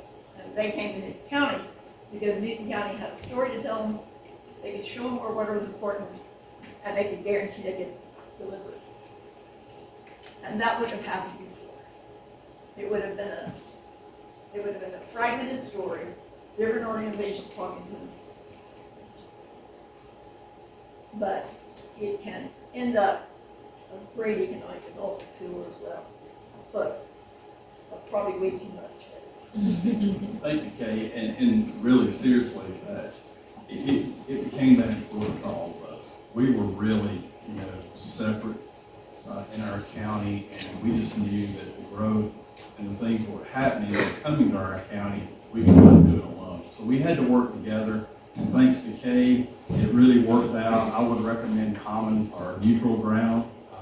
That helps a lot, and like Kay said, we were not enemies, but we had professional differences on how things should be done, and we worked those out, and I'll show you here shortly what the results of some of that and what we're really proud of here. But one thing somebody mentioned a while ago about utilizing some of your tech schools, some of your universities and things like that. We're close to the University of Georgia, And so Kay had connections with the Metropolitan Design Studio. And so we had interns come in and do work, and they helped us put together a timeline, because this was real critical. So when the students came in, and we just had all the data there in Word form, and then we started putting together, hey, this timeline going back to the 40s, to the 30s, late 30s, and we just walked it through, and this plotted it out on a plotter, and this, by the timeline from 30s to when we did the work in 2010, it was over 30 foot long. And so it told a story. So when the reviewers there, they could walk in and see some of that. And we're no pride of authorship. If you want to try that again, I don't think they've seen it in a while, so it might work for you, but it really worked for us. And this became a reference point to a lot of us after WaterFirst. That's some of the things I really want to convey here is the relationships you build through working either through multi-jurisdictional or just working as a unit to get WaterFirst. It really does tighten your water professionals there. So like I said, we had access to some interns that could do some free work. We went through each one of these and discussed, and for us back in the day in 2012, there were not 9 items on the agenda, there was only 7. And so part of our process was who owned what. So we owned water reclamation, we shared watershed assessments, and we involved all the other smaller communities, the less than 500 cities. They assisted us where they could, and because it was important for them to achieve this too. So we kind of broke it all out into detail like this. So what's the payoff? Well, I think Amanda's already alluded what the financial payoff is, and I think everybody can understand that. But the important thing is we knew that we were 35 miles east of Atlanta on I-20, so we knew we were going to grow. And so we wanted responsible growth. We wanted growth to where our environment was protected, that we had clean rivers. We have 4 rivers in Newton County, and so we want to make sure that we protect their corridor. Wildlife, we wanted to have public events. If you ever come to Covington, it's home of the Vampire Diaries. It's the craziest thing I've ever seen in my whole life. It's just people wandering through streets and up on people's porches. We have antebellum homes, and so we have events, and WaterFirst also ties together working jointly with projects. Because a lot of times, we can't do it alone. Us and the city of Covington are 2 of the largest utilities in the county. And so we started sharing projects, and that has been really cool to see. But most importantly is what happened to us in 2012. And so WaterFirst plus economic development equals a unicorn. Now, a unicorn is a mythical large industry that comes into your community, and you need to be near a large metropolitan area with a busy airport. That always helps. And the water demands are outrageous. And so, and they rarely locate together. They like being alone. So in 2012, we had right over here was Takeda Pharmaceuticals came in, a $2 billion pharmaceutical company who had input into the COVID vaccine.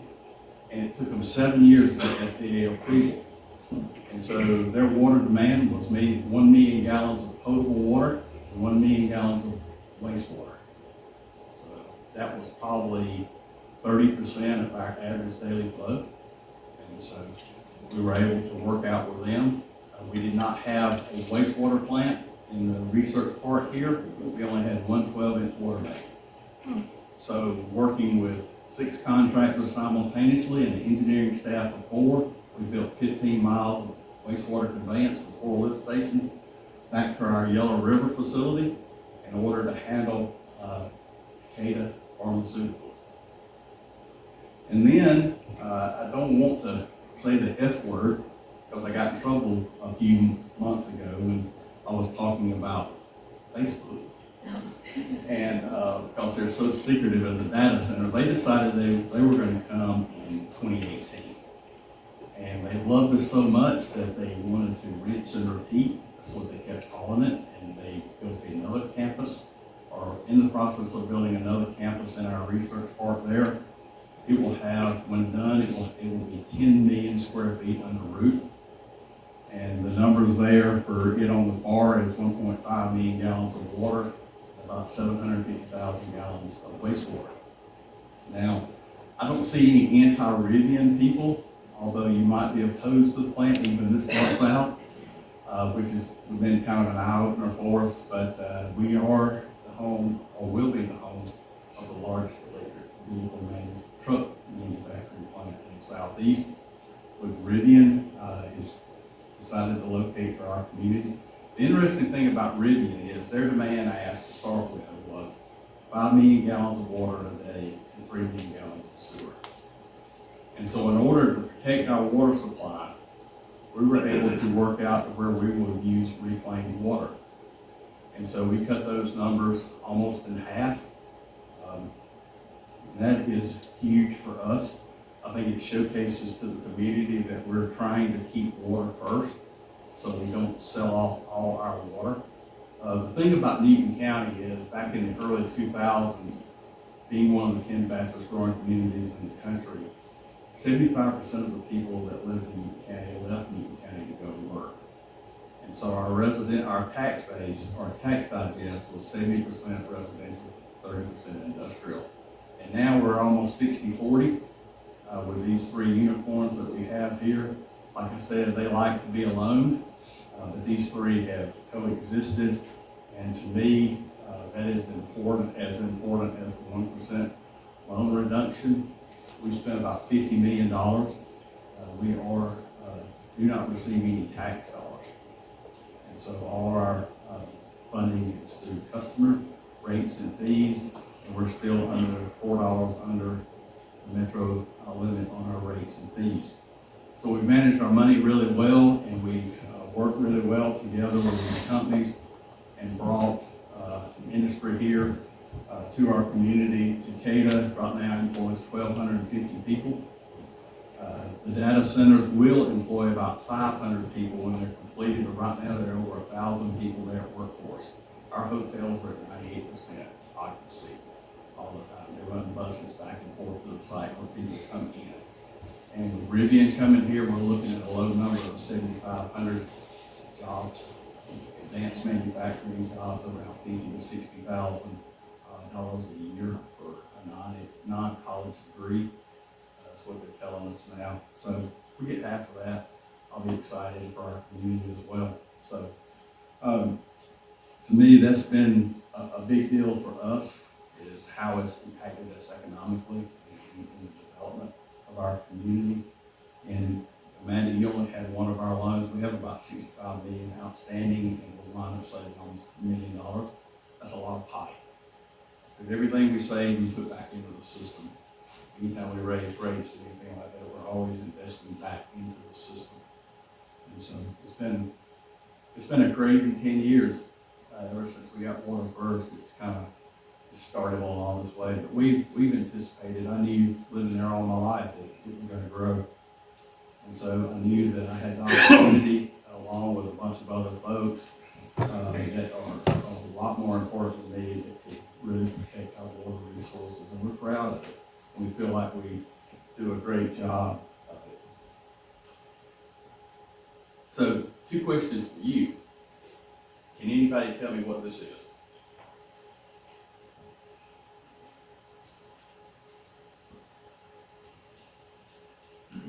Erosion at the beach. Pretty good. This is the terminus or the delta of the Colorado River. So I've been to the headwaters at Estes Park and Rocky Mountain National Park, and I've seen the headwaters, and we call rivers around here that's a lot smaller than how it starts. And so it travels about 1,450 miles, serves about 40 million people, provides water for the Imperial Valley where a lot of our fruit and vegetables come from. And for the last 30 years, without any forcing, it has not made it to the sea. And so I bring this up in everything that I talk to locally, because we have a responsibility not to do this to our county. We have a responsibility not to do it here in Georgia. I think we've done really well in Georgia, when you look at the results of the lawsuits that happened with Alabama and Florida, I think a lot of the things we've been able to do from a conservation perspective have made those results turn out the way they have. And I think we can continue to allow more people. People love the weather. People love our state. And so they're going to come. So how do we handle, how do we manage, and how do we conserve our water is real important to us. So it's more than the 1%. It's certainly more than economic development stuff. It's critical. It's the most important resource that we have. So the next question, final question, you ready to become WaterFirst Community? You know, if we can help you in any way, you know, Kay's a great resource. You know, would love to you know, help you and assist you in any way. We just had a ribbon cutting ceremony. That right there is the control building for our water reclamation facility. You can't really see it too good, but it is a training educational center. We own about 500 acres just south of Facebook. And so they are already wanting to have recreational opportunities on properties, and they're willing to partner. And that's another thing about a lot of these large industries, is being able to get them to help you and to be a part, and you bring them in. Because a lot of them have a conservation requirement of saving at least 3% of water a year.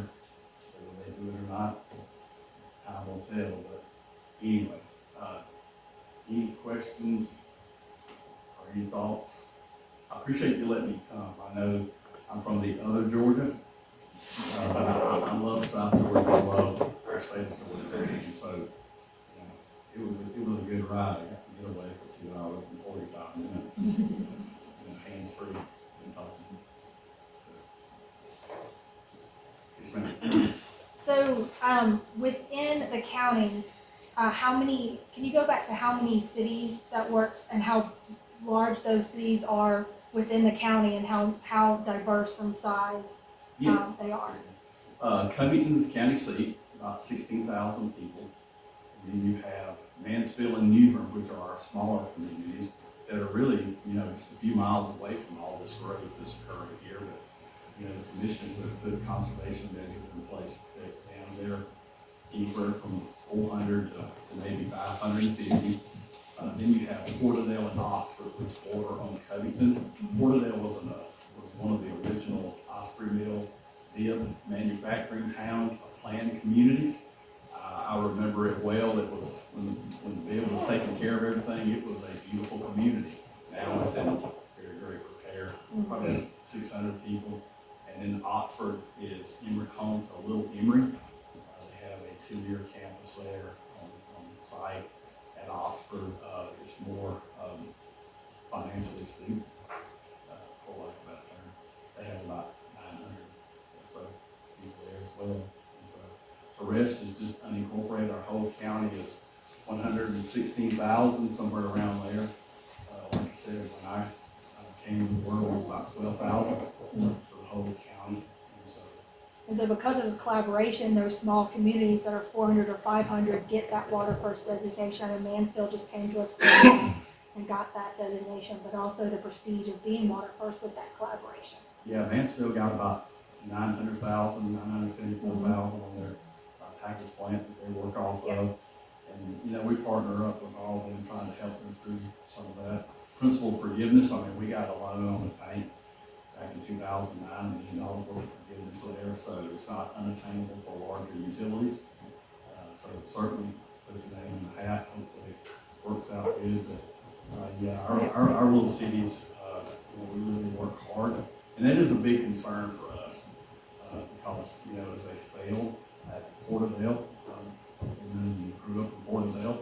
I love Porterdale, but Porterdale's whole utility public works department walked out back at last year's budget, and that's a total of 4 people, but they did trash pickup, they did grass cutting, and they managed all the utilities. And so the council reacted and said, guess what, new hires, we're going to hire them, I'm going to pay them for 32 hours a week, or I'm going to pay them for less than $10 an hour.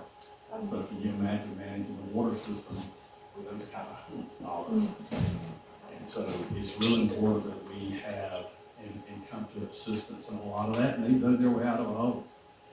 And they owed almost twice beside the amount of the budget. They really budget to a lot of us because they pay us for water and they pay the county. And that's like that, so we had to really work with them. So they certainly assist. They own capacity in our treatment facilities. So we have capacity. They've all come to GEFA and we got GEFA loans for that in the past. So it's really been positive.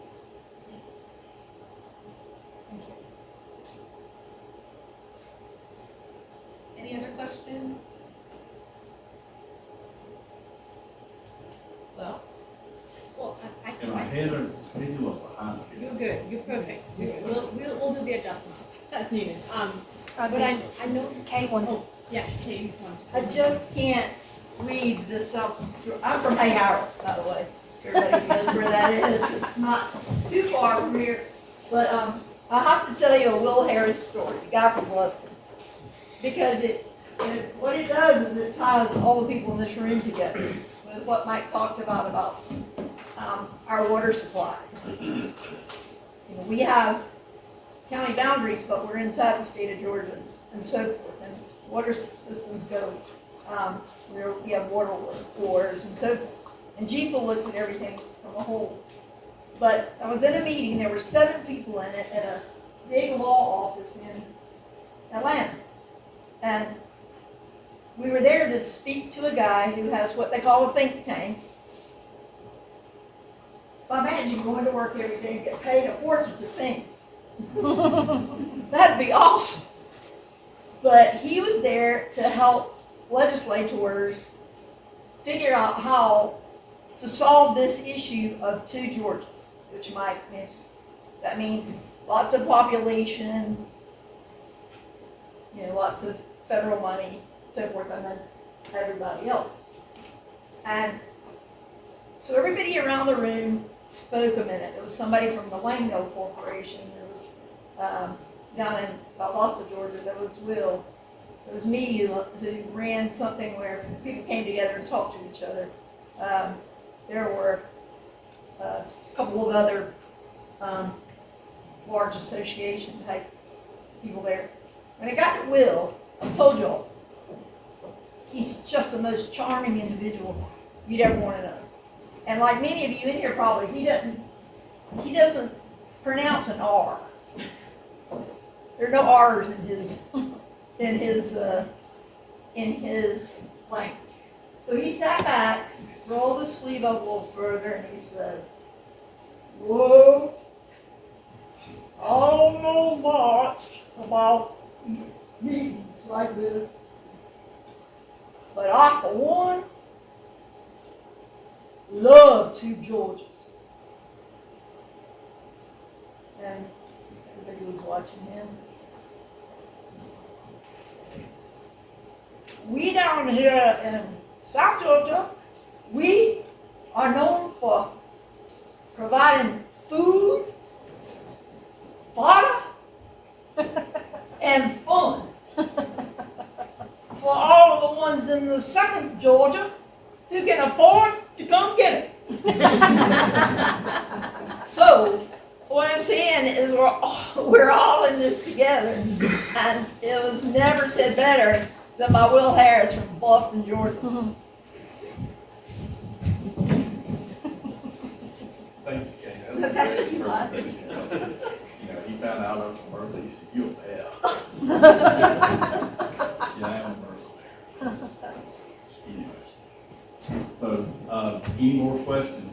Thank y'all for the time early. I appreciate y'all letting me come down and share with us. If you're ever up our way, please stop by and look us up.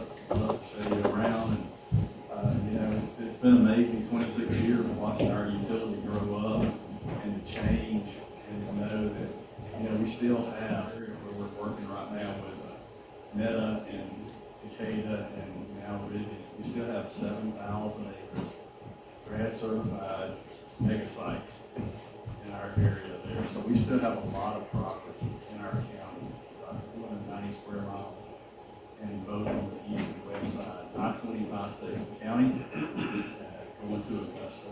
And so we anticipate growth. How we go in the next 10 to 20 years is going to be really important. We want to look like Gwinnett, which we don't, or we want to, no offense to Gwinnett, but we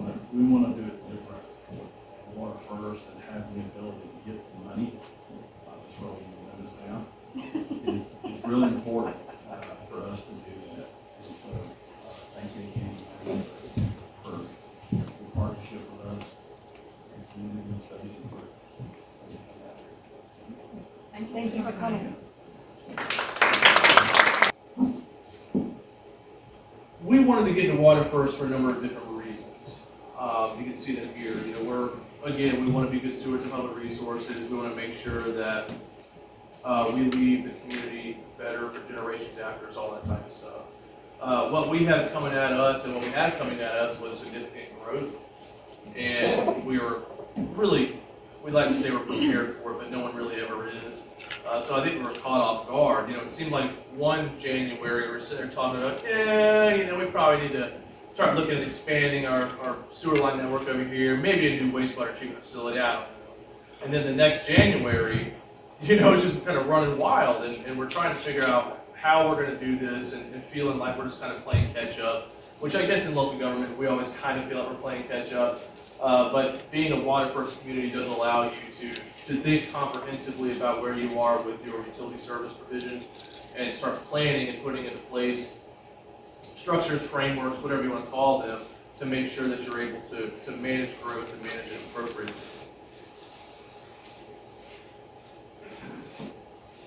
In looking at growth management, again, proper planning is important. I know it's a pain to have to put together all these plans that we all have to put together and, you know, report out on these plans and do all this type of stuff. And it can be onerous, it can be expensive, all that type of thing, yes.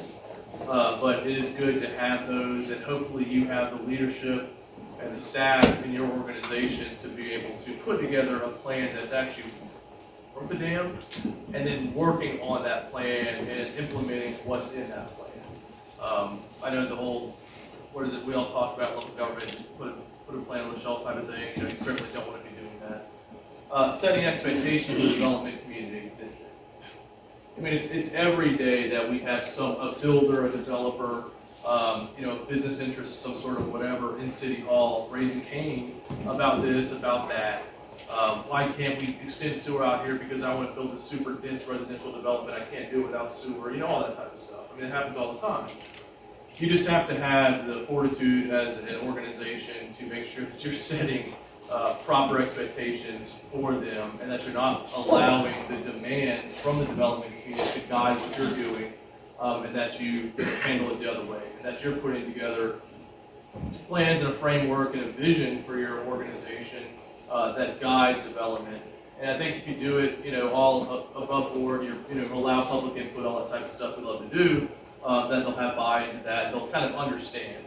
And they may not be able to do what they want to do now, but they know that the city is, again, being a good steward of that resource and putting together a plan for that utility to provide to them in the future.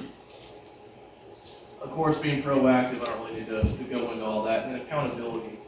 I think, I guess I've kind of been getting to this in this presentation, but being a WaterFirst community provides for that accountability structure that I think a lot of times local governments and utility service provision organizations are lacking.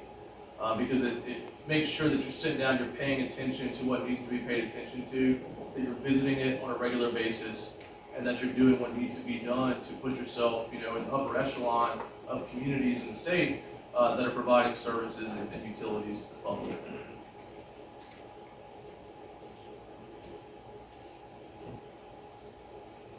The general theme, I guess, is going to be how we're utilizing WaterFirst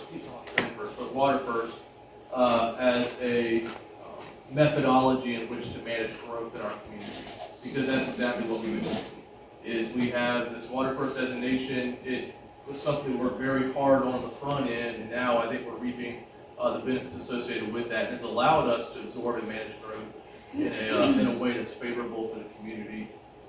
Just generally here, you can see we have the east service area. That's another sewer basin that's coming online. The south service area coming online, another sewer basin. It's all going to be feeding into a new wastewater treatment facility, our existing wastewater treatment facility. Basically, in summation, the new basins that are coming online, this is again where all the development pressure and stuff's coming from, is going to more than double the population of the city. And it's really putting us to the test in regards to how we provide services and utilities, and how we deal with the county, and you know, service delivery arrangements and all that type of stuff. I guess it was a couple of months ago, we had our consulting engineer sit down with us and kind of take us through what we're going to have to do over the next 5 to 10 years. And we're looking at around $150 million worth of infrastructure improvements. And, you know, I thought my mayor was going to hit the floor when they were talking about that type of stuff, but it's the reality, and we think that assuming everything continues to go like it is in Perry and Houston County with the growth and development stuff, we'll be able to absorb those costs and, you know, in an equitable fashion, which is important. Just kind of a little breakdown. You can see right now we're 21,000 just in the East Service area, and this is based on R2 zoning and developable land. So you take out the wetlands, you take out what's already been developed, all that type of stuff, and you're looking at a pretty significant increase in our service population. Same for the south. And if you look at WaterFirst and you kind of go to the checklist and stuff, it's basically in 3 different buckets. So I guess four different buckets: stormwater, water, wastewater, and water planning. And so you look at stormwater, wastewater, water provision, and the planning of those different services. You're kind of working through the process. And I want to kind of take you to how some of this has helped us being a WaterFirst community. Of course, we're an MS4 community. A lot of what we do as a WaterFirst community and MS4 communities go hand in hand. I mean, all those BMPs and stuff that you're dealing with on an annual basis with annual reports and stuff, I mean, that is basically what they want to see in a WaterFirst community and what they want to see in an MS4 community. So you can basically kill 2 birds with 1 stone, pardon the cliche, and just kind of make sure that your stormwater program is tailored in a way that addresses the issues on both of those fronts, because you got to do it. You know, if you're an MS4 community, you got to do it. So you're already doing it, you might as well apply that towards the WaterFirst program. It has also allowed us, I think, to branch out from what we were traditionally doing with development, look at some alternative methods of providing stormwater control. We've really changed our parking requirements. You know, you used to have all the, I guess a lot of places still do, the big parking lagoons that no one uses. So we've actually done away with minimum parking requirements. Landscaping requirements, we really kicked that up, and it's to provide for the stormwater, provide for stormwater control, but also to provide for aesthetics in the community. Because that's another thing we're super concerned about is with all the development and growth, particularly with like national builders now coming in, you know, you get the DR Hortons and that type of stuff coming into the community, they're going to slash and burn. You know, they're going to come in, they're going to maximize what they make in whatever development they do in their community. They're going to squeeze as much square footage as they can into that acreage, and then they're going to be gone once they get their money. And you're kind of stuck with this, you know, these properties and things, and you have to maintain infrastructure, you have to own and maintain. And it's just,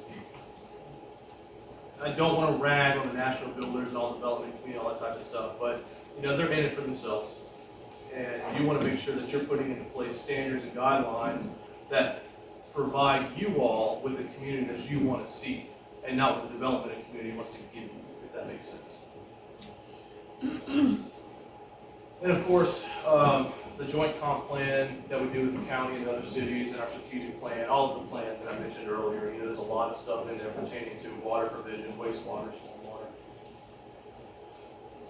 As far as water supply management, we were designated a WaterFirst community in 2020. I think we had our on-site review in August or September of that year. That was pretty intense. You know, kind of what they're talking about Newton County. It ended up being this big, voluminous view, like an hour and a half long presentation. You had all these communities that were already WaterFirst communities sitting in there, super judging you, kind of, drilling you with these questions and stuff, and you just hope you're ready for it. You got all your staff and your elected officials in there. It was a super big deal. But you know, if you're in a good spot to do it, it's actually a nice time to go and showcase your community and what you're doing. And you hope it's kind of like this, you know, a little bit of dialogue back and forth, and everyone's kind of taking ideas from one another. But when we had ours, we went through the whole shebang, and then we had the on-site visit to our new water treatment facility that was constructed using GEFA funding, and it was actually commissioned a month after, I believe. GEFA wasn't a reviewer. No, GEFA was not a reviewer. Yeah. But it was commissioned a month later, and that's basically given us water capacity for 50, 60 plus years now, which is fantastic.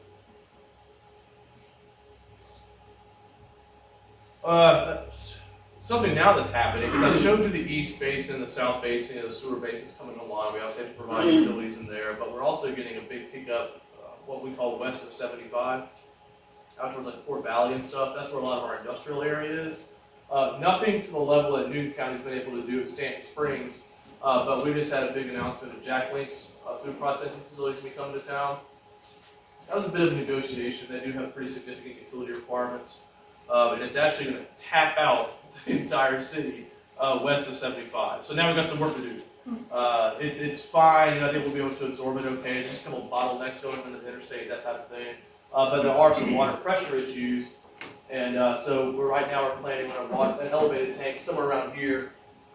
Sandler is a German company we have in town. This pecan orchard will be Jack Link's. And then so the elevated tank somewhere around here. And we are trying to convince our county that that should be a county-wide funded SPLOST project. So we'll see how that goes. Our county commission chairman's on the way out. He's like, just give me a wish list of what y'all want. So whatever you ask for, sir.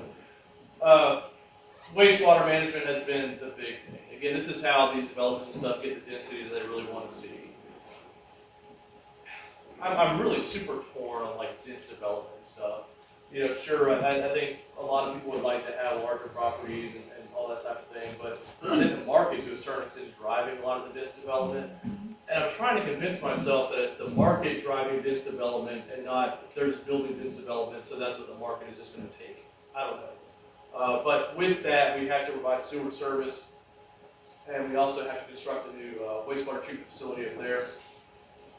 And that's going to serve basically the new basins that are coming online and also take some of the capacity off our existing wastewater treatment facility shift over there.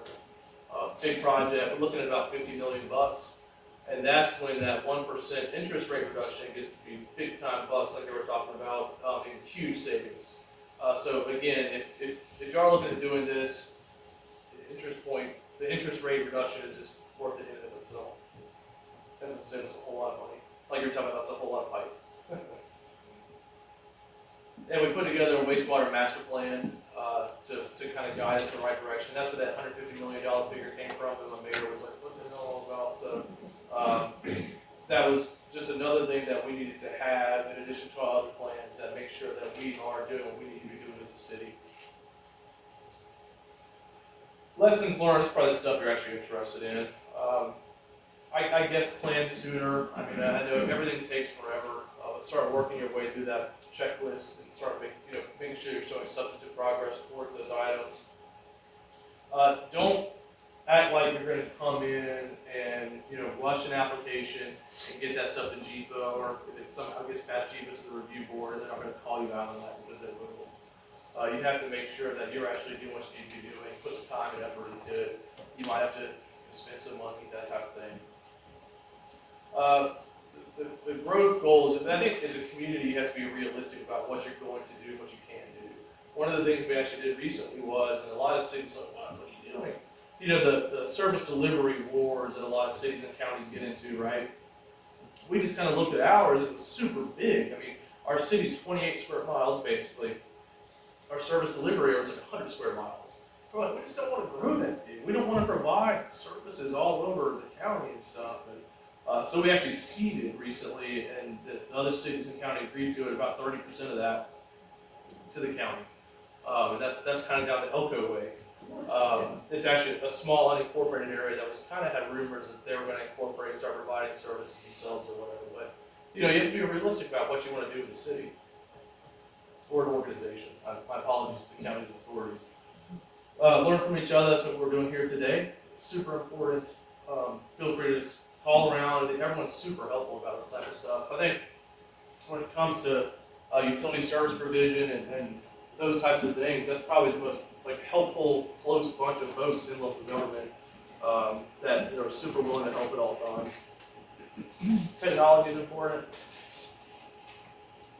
I mean, you all see it. You probably get requests all the time about, oh, this hot new technology is going to help us do this, increased efficiencies, all that type of stuff. And a lot of times it's true.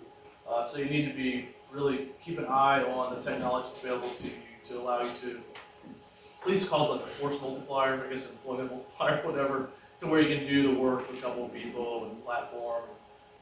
Make sure you're using that technology to the best of its ability. Position the community for success. Again, being realistic what you want to do.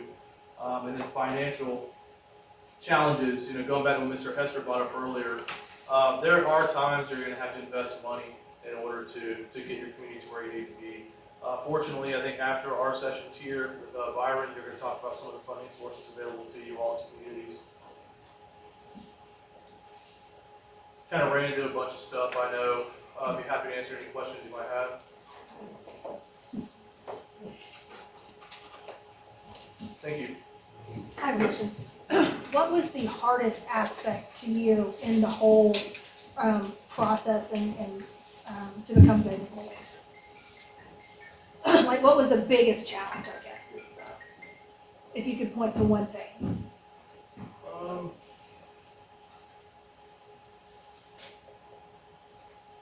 That's a good question. Probably getting our stormwater house in order. So what I talked about earlier, we kicked off our utility in 2014, and it was a really steep learning curve for us. And quite honestly, I don't think it's settled yet. I think like every community, we're kind of muddling through stormwater. Sitting with my buddy back here from Dalton, and he's got some really cool stuff going on with his stormwater that I might take back to the city. But it is tough. EPD's tough to deal with on that stuff. The reports you have to do and things are difficult. Thank you. Sure. Thank you. While Alana's coming up to introduce our next speaker, I want to know, are all the communities in here, are y'all experiencing growth? Raise your hand if you're not experiencing growth and you actually have a population like decline. Okay. We see y'all. That's not, and so outside the metro area or in the metro area, Newton County is one thing, but then you hear small communities or smallish like Perry that are growing. But we know that's not the situation with every community, so. Awesome. So thank you so much, Robert. Next we have April Cunnert from Byron, and April is the stormwater manager for the city of Byron. However, she is also involved in the daily tasks of the Public Works Department, which includes water, sewer, streets, stormwater, and billing. She has been with the city for 10 years, ever since she graduated from Abraham Baldwin Agricultural College. And in her time in the city, they've created a stormwater utility, stormwater master plan, and became designated as a WaterFirst community. They've completed several capital improvement projects to combat inflow and infiltration into their sewer system, upgraded the water lines, and reduced flooding issues. So, April, the floor is yours. And look who's ready. Thank you. Good afternoon, and thank you all for being here today. So I'm going to try not to sound like a broken record because all the speakers have done an amazing job so far. I was fixing to touch on that. I know a lot of us have talked about development, and that is an ultimate goal for a lot of people, but I feel like at the same time, there's a lot of people here that are just trying to maintain what they have. I know in speaking on this side of the room some, we have 40-plus-year-old infrastructure that our predecessors never maintained, and now we're trying to figure out how to get it maintained and move forward and keep those routine inspections going so that we don't put this problem off on somebody later on down the road when we get ready to pass it on. So I've asked quite a few people here what their population is just to get a general idea. So if you don't mind, raise your hand if you're under 500 for your population. What about under 5,000? 15,000? And then over 15? Okay, so got a pretty big span here. So our population right now is approximately 5,500. And I just did a brief breakdown of some of our departments. If I do get off track, I can talk about this all day. So I'll go in circles if I get off track, or if I start to mumble, talk too fast, you can't understand me, please stop me and let me know. We have street maintenance. Our streets department is included in public works. So currently we maintain approximately 57 miles of paved streets That does not include our state roads, Highway 49, Highway 42 areas.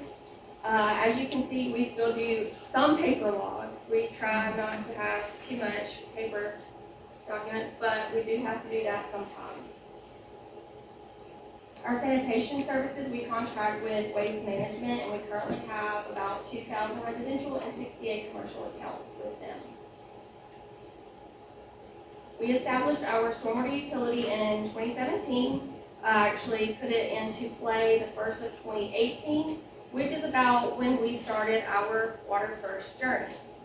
As Ms. Kay said, with WaterFirst, it's gotta be something you wanna do. And if it's something you wanna do, you just do it. You break it down by the checklist, take your steps. If there's a will, there's a way. You know, everybody's different. Some people have grant writers, some people have, you know, a one-stop shop like us, and we have multiple tasks in one role. So the journey, the time frame is going to be different for everybody. You just got to figure out how fast you want to get it done and set your goals and make sure they're realistic goals. But that's about 2018, and so being that we're getting our stormwater utility going in 2018, that took a lot of our time along with other projects that we were trying to, you know, work through getting this and learning this and getting feedback from our residents and customers while we were doing our WaterFirst stuff. So we actually got our designation last year in 2021, you know, halfway through COVID and all that too, so that delayed us a little bit. But that's when we started, is when we started looking at our stormwater utility. Our water services, we've got 3 municipal groundwater wells. At the bottom it says we've currently got right at 3,000 water connections. And then sewer services, we also currently have a little less than that. We are working on extending our sewer lines. We're actually trying to upgrade. It goes back to 40-year-old pipes, I&I issues. So that is one of our GEFA loans that we actually currently have now. So just under 1,800 sewer connections. So why does Byron want to be designated as a WaterFirst community? Not only is it to be a steward of our land, but it's also to be a steward for our community, our residents. You've got to take them into, that's what we're here for. It's for our community. We want a better quality of life for them. We want them to be able to get out and participate in activities, whether it be go to the park and have clean park facilities or go fishing on the rivers, whatever. That's what I enjoy doing with my family, but you want to provide that quality of life for your citizens. You're also spending their money, and you've got to be responsible for that and how you spend it. So in my mind, the WaterFirst checklist is a great, it just gives you a good method to go off of to kind of create your own program, and it's a good standard in my opinion. So we have lots of stuff that we try to incorporate, whether it's increase in public education efforts for septic tanks and fog, because we do still have some septic tank customers that we are unable to get sewer to at the moment. We are trying to do continued water meter upgrades so that we can actually account for all of our water, make sure that we have leak detection methods. A lot of our stuff is stormwater related. So what are some of the reasons that you want to be designated as a WaterFirst community? Anybody? Anybody can say the 1%, that's the easy one. Community development block grants, every year you're eligible. Yeah, that's a good one too. So to be able to get, you know, pushed up a little bit for your grants, for your CDBG.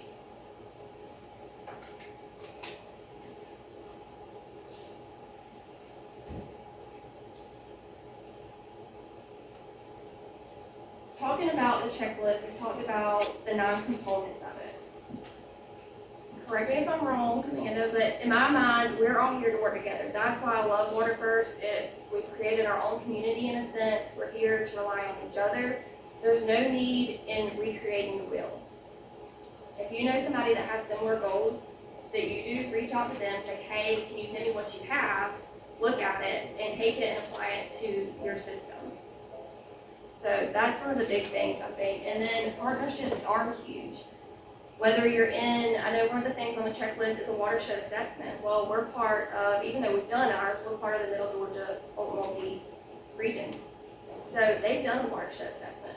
So if you're not, reach out to them, make sure, see how you can work with them and implement their watershed assessment into your current plan.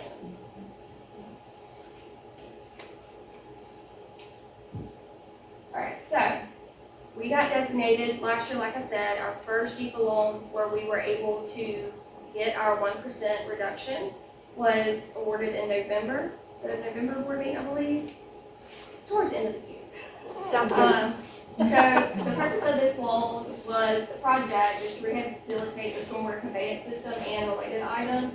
Our loan amount was for $2 million, and right now, like Amanda said earlier, the current interest rates are 1.13. So on that loan, we were able to get a 0.13% interest rate, which in my mind is huge. Granted, it's only $2 million compared to some of your others that are way larger than that, but nonetheless, it's a lot to me. And I feel like I'm saving taxpayers a little bit of money that I can put towards something else or spend in a better way to benefit them. So this right here is just a recitation list out of our stormwater,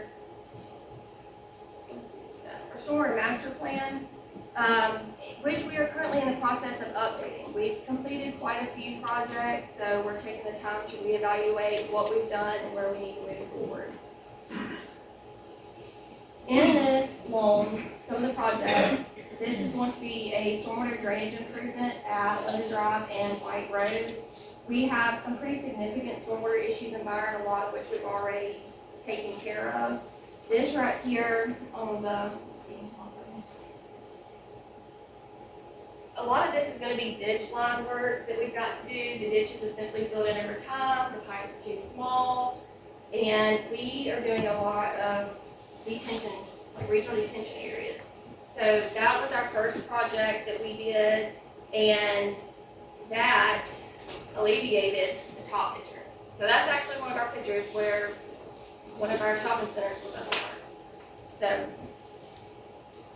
another one, Peachtree Parkway. This is a commercial area. Again, it all goes back to regional detention for us. Manchester Place subdivision. This subdivision in particular is fairly flat. The pipe sizes back when it was developed was not the correct sizes. All the pipes are undersized. Kind of like Robert said, these developers come in here, they make their money, and then they leave. And these are actual pictures from April 29th, 2020. And this is one that's going to be, we're getting ready, geared up to do under the current loan. Also, during that same flood event, we have three, I want to say they're 66-inch pipes. They are huge for us in our community, and they have been there quite some time. So we are looking at getting those relined. These are some of our goals. It's very important, and that's another great thing about the checklist is you don't have to do everything at one time. And everybody gets that. I did the same thing. I got it. I said, there's no way we're going to be able to obtain this. It's not feasible for us to do that. But that's not the case. For example, if you're, get 40%, 50% of work with your partnerships, make sure you've got it.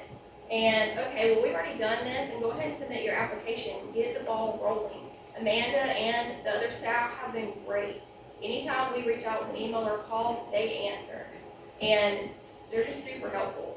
So get 40%, 50%, get your application, get the ball rolling, and then have a long-term plan and a short-term plan and show, okay, well, I want to obtain these goals by these dates. Is it always going to happen? No, it's not. But as long as you're making those strides to show that you're trying to do something, that's what counts, in my mind anyways. So we don't have everything on the checklist completed, but I know what I want to do and when I want to do it. Some other things, again, my big thing is stormwater, but we want to test finished water meters at each well on a regular basis, replace meters annually that have registered over 1 million gallons, spreadsheets to compare water bill versus water pump. So the list goes on, and y'all know there's always something to be done. So with that being said, any questions for me? Now's the time. Yeah.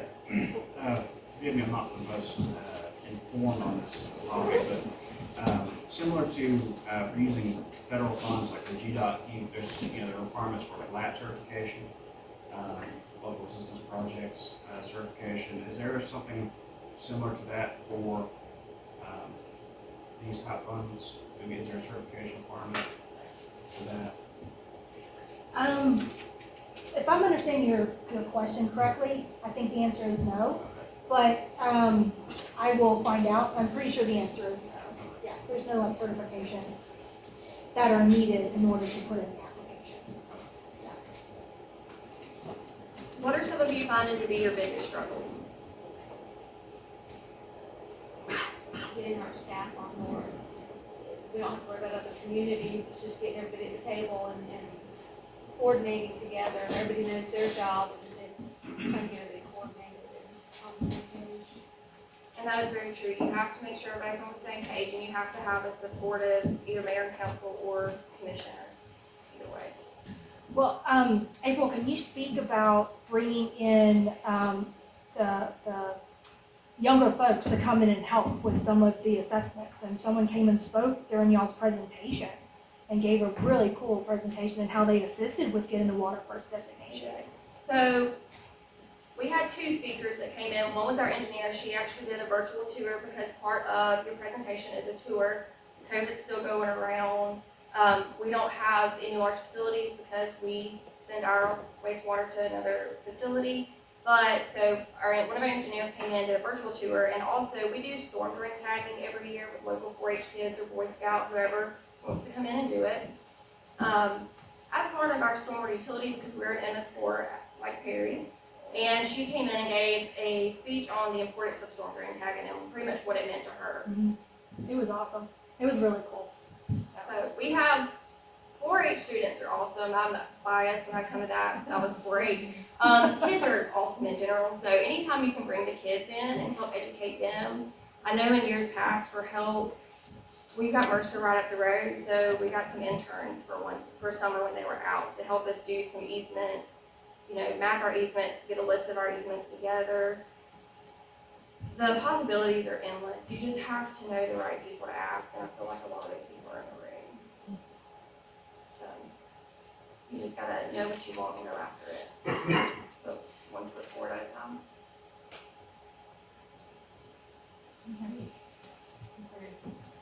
Thank you so much, April. You're welcome.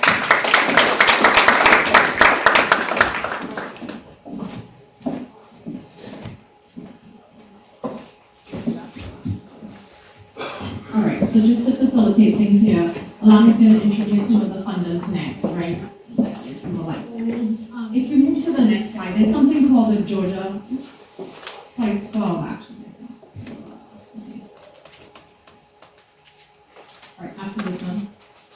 Okay, so the Georgia Funders Forum is a group, if you move to the next slide, this is the little logo.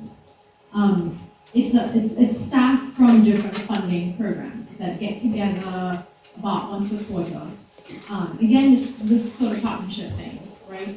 And to be completely clear, I can say certain things that they can't say, but they compete with each other for you, to some extent, right? To be the group that lends you money. For the grant money, there's not as much competition, to be honest. But these groups have public funds for water, drinking water, wastewater, and stormwater across the state of Georgia. And we bring them together. That's one of the roles that IB Environmental plays, is we bring these funders together and we collaborate and talk about things, etc. We put on programs, like we have a one-day workshop. So again, if you get on that little list there, we'll send out a little notice to all the blog subscribers about those kinds of events. But the main thing to note is the website, which, do you think we can pull that up, James? If you went to www.georgiafundersforum.org, it would bring up this page. If we scroll, okay, that's one of the workshops that we had put together. But there's actually a table on the website that summarizes all of their funding programs. So it would say the name of the funding program. If think you could direct them there on while I do this? Probably not. You gotta go back to, alright, so delete the water finance workshop piece. Just do the IB environment. Oh, well, no. It's easier. Georgia Funders Forum, right here. If you click on this link, it'll bring you to a landing page, but basically there's a table, and it summarizes all of the funds that we are aware of. If you find one that's not on the list, contact us, and we will put it on here. Don't print this list out, because every time we meet, it changes. Right, and so there are a few people in the room who are part of that. So if you come to Georgia Funders Forum meetings, Alana has to come to them. Just raise your hand if you're part of that group. Okay? So there are several of them in the room. You're going to hear from a few of them today. Not all of them could come, but they are listed on that table, this table. And the most important column is that last one. See, who do we have over there? Amanda Carroll, and have her direct phone number and her email address, right? We try not to put a generic office number. So you have access to these people, right? One of the things that's coming out of this, but I don't think we'll have time to do in the room today, is there's so many resources. I'm hearing, well, the RCNDs, the River Basin Center at UGA, the environmental finance centers, that's a big one to watch. They're gonna get a ton of extra money coming forward, right? Okay, trying to get some of that money. I'm not gonna get involved there, Phil. I've left that. That was my old hat that I used to wear, but yeah, there's a lot of money. Have I mentioned that before today? Yeah, a lot of money coming. Technical assistance isn't there to get the money out of the door for Bill. So they are trying to ramp up technical assistance as well. So there's gonna be more free resources for y'all to tap into. We're not gonna have the time today. Alana's giving me wrap it up. Just looking at her watch. Check out this site, bookmark it, and when there are changes, so like Amanda mentioned, she's not sure exactly how GEFA's SRF program is going to change with Bill. They're working on it, but this would be a good place to go and see at least a little snippet of information. So next slide. Well, I said that. Back to slides, yeah. We keep James on his toes today. So that's a little bit about the funders. Don't print it because we change it all the time. That's where you can find that table that James just brought up. And then the next one, we're not wrapping up yet, sorry. But that's where I hand over the mic to Alana, who's going to quickly introduce Jack. And so the slides, we will send a follow-up email once this is over with a link to the recording, but also a copy of the slides, because I know some presentations, including Stacy, have included some links, some helpful links to go to, and so at least you'll have that and be able to just click and go straight to the website. So really quickly, we have Jack Krulikowski coming up next. He is the Deputy State Hazard Mitigation Officer in Georgia, where he coordinates the Georgia Emergency Management and Homeland Security Agencies, hazard mitigation planning, projects, and grants management work. So Jack, come on up.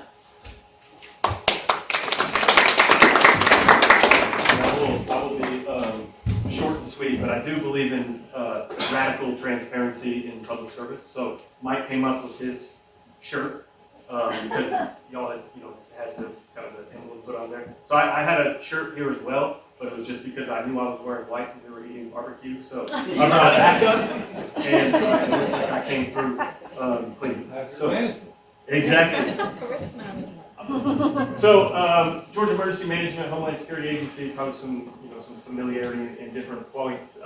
Protection of life and property, that's kind of the end-all, be-all. Our department, hazard mitigation, we're talking about risk, sort of long-term risk reduction, right? So y'all can see me. I'm probably not the best person in terms of the response phase of emergency management. If you see me with a vest on, things have already gone wrong, right? This is not the guy you want to see, right? So, much like all the conversation today, we're kind of trying to solve the issue before it's really an issue, right?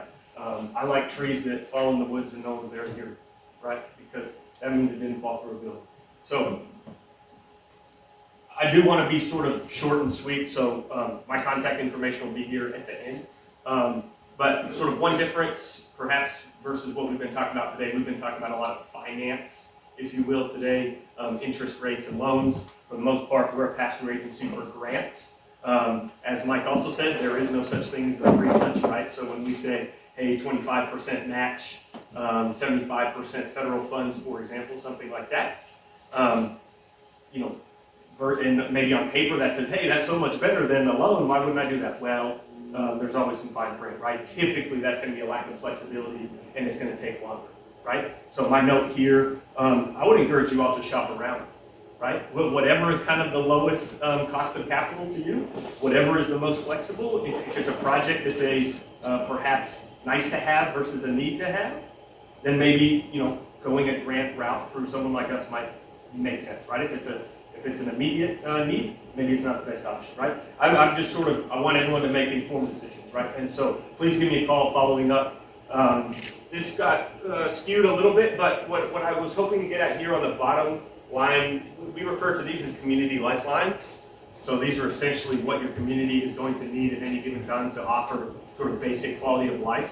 I want to sort of break a bit of a stereotype. Again, since I'm here representing an emergency management agency, we're really not talking about response here. We're talking about sort of service delivery the same way anybody else talking today would be talking about. The piece that I think is meaningful, though, is we have this, excuse me, sort of this benefit cost ratio side of things, right? So we are sort of still talking about avoided losses in some way, shape, or form, right? So this natural hazard is some way the reason that the service is not being delivered, right? As opposed to perhaps maintenance, as opposed to an expansion, right? So we're really going to need to, in some way, be able to identify sort of pre-investment, post-investment, this like increase in the level of protection offered by the service, right? So today we've obviously been talking about water. We, you know, work across a range of natural hazards, but flood is sort of far and away the number one hazard that we work on. So what's in it for me? Kind of number one rule of public speaking. I'm supposed to tell you why what I'm saying is important. I think Stacy's touched on it a couple times. There's a lot of money available, right, between the infrastructure law, for our purposes, some COVID dollars as well, natural hazards. Unfortunately, I think a lot of people in the room have been familiar with sort of presidential declarations and how that makes dollars available as well. Again, in terms of sort of shopping around, and my contact information should be, these are numbers, top line numbers, not that big of a deal really. Let's just get to this and I'll just maximize some stuff. So these would be the takeaways. There is money. I want you to shop around with other agencies, other, you know, whomever. We will always have to do a benefit cost analysis, so that's just something to be mindful of, that it's a little bit of a different take as opposed to some of these other service delivery pieces. We have both those post-disaster grants as well as annual competitive grants. That's where I think the WaterFirst specifically could be meaningful. It's not one of our evaluation criteria, but anytime you're in a competitive grant application, you're telling your story, right? That's one of the things we heard this morning.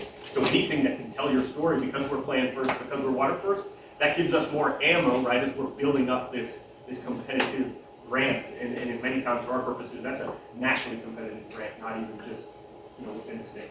So something to keep in mind. There's my contact information. I'm definitely an accidental emergency manager. I'm really a water resources engineer. It's what I love to do, so I'm delighted to be here. And thanks for giving me a great lunch, and hope to hear from you. Appreciate it.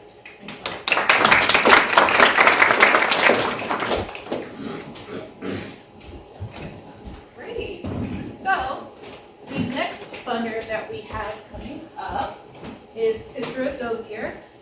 Now, Tisra was raised in the formerly small town of Hampton, Georgia, home of the Atlanta Motor Speedway, which makes her a huge NASCAR fan. She has worked with USDA since 2002 and is currently the Rural Development Community Program Area Specialist. This position allows her to serve 30 counties in rural Georgia through community facilities, water, and wastewater programs. So Tisra, come on up.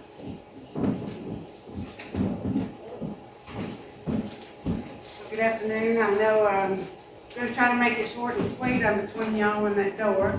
It's getting late in our day, so I'm just going to move forward. There we go. So what we do at Rural Development, we're primarily here for small rural water systems. For populations under 10,000, these are for, I'm trying to move along, I'm trying to hurry y'all, so I'm sorry. We do have our guaranteed loans that have a population limit that's under 50,000. We don't do very many of those because we're mainly focused on the small rural areas. These funds cannot be used for recreational or lavish facilities.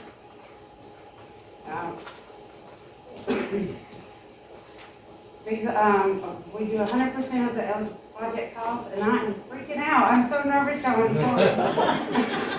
You're among friends, this. Don't be nervous, you're good. But these are some of the things that, there's the maximum loan amount that we can cover. Terms of repayment, here's where we really kick in. We can go up to 40 years on these loans. So it makes the payment smaller, stretches it out. We mainly serve public bodies and nonprofit corporations. These are going to be the securities that we will take when we do a loan or grant, or both. And I'll say grant because we do grant. Our interest rates as of right now, which are really good. These are expected to go up a little bit come July 1st is when our interest rates will change.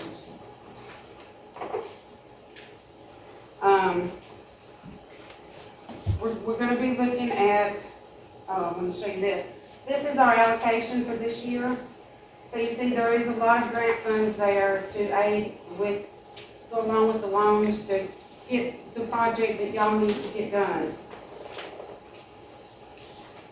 So we also offer the search grants, which I think are a really great thing. This is for populations less than 2,500 for cities and towns. But this will help you pay for your PER and your ERs. So that'll pay for it, and that can go up to $30,000. We also have a PPG grant, which are, it's mainly the big difference is the population. Here, the population can be up to 10,000. So a couple of things, we do focus on our persistent poverty counties. I'm kind of a one-woman show for 30 counties, but I service Henning all the way down. So I'm around everywhere, I'm in and out, but I know everybody thinks federal government is red tape, but we're very accessible at rural development. Email, phone calls, I'll answer questions, and I have a tremendous state office backup team, and they help us so much, but we are very accessible if you need us. If you have, want to reach out to USDA. Our online application system, all applications for water programs have to go through this, which we call RD Apply. It's pretty user-friendly, and we also, Mr. Phil Reed with Georgia Recap, he really can help. He helps a lot of small cities go through this application process, and it's pretty easy, isn't it, Phil? Yeah, it's pretty easy, but, it's had a few little hiccups here and there, but anything does. Once I get in there, I'm usually like, oh, I could have done this myself. It's not so bad. It seems intimidating, but these are our area offices. I'm out of the Fort Valley office, in the sub-area office in Lamar County. I'm actually out of Barnesville, but Fort Valley is our main office. The yellow counties are mine. And our phone numbers. And I have our fact sheets. My business card is back there on the back table. Can you back up the phone number? I have, yes. Unless we can get all this. Yeah, I have it all back there on the table for you. All kinds of good stuff. So, but please feel free to, reach out to me if you're a small system with population under 10,000. We can definitely try to help. Thank y'all.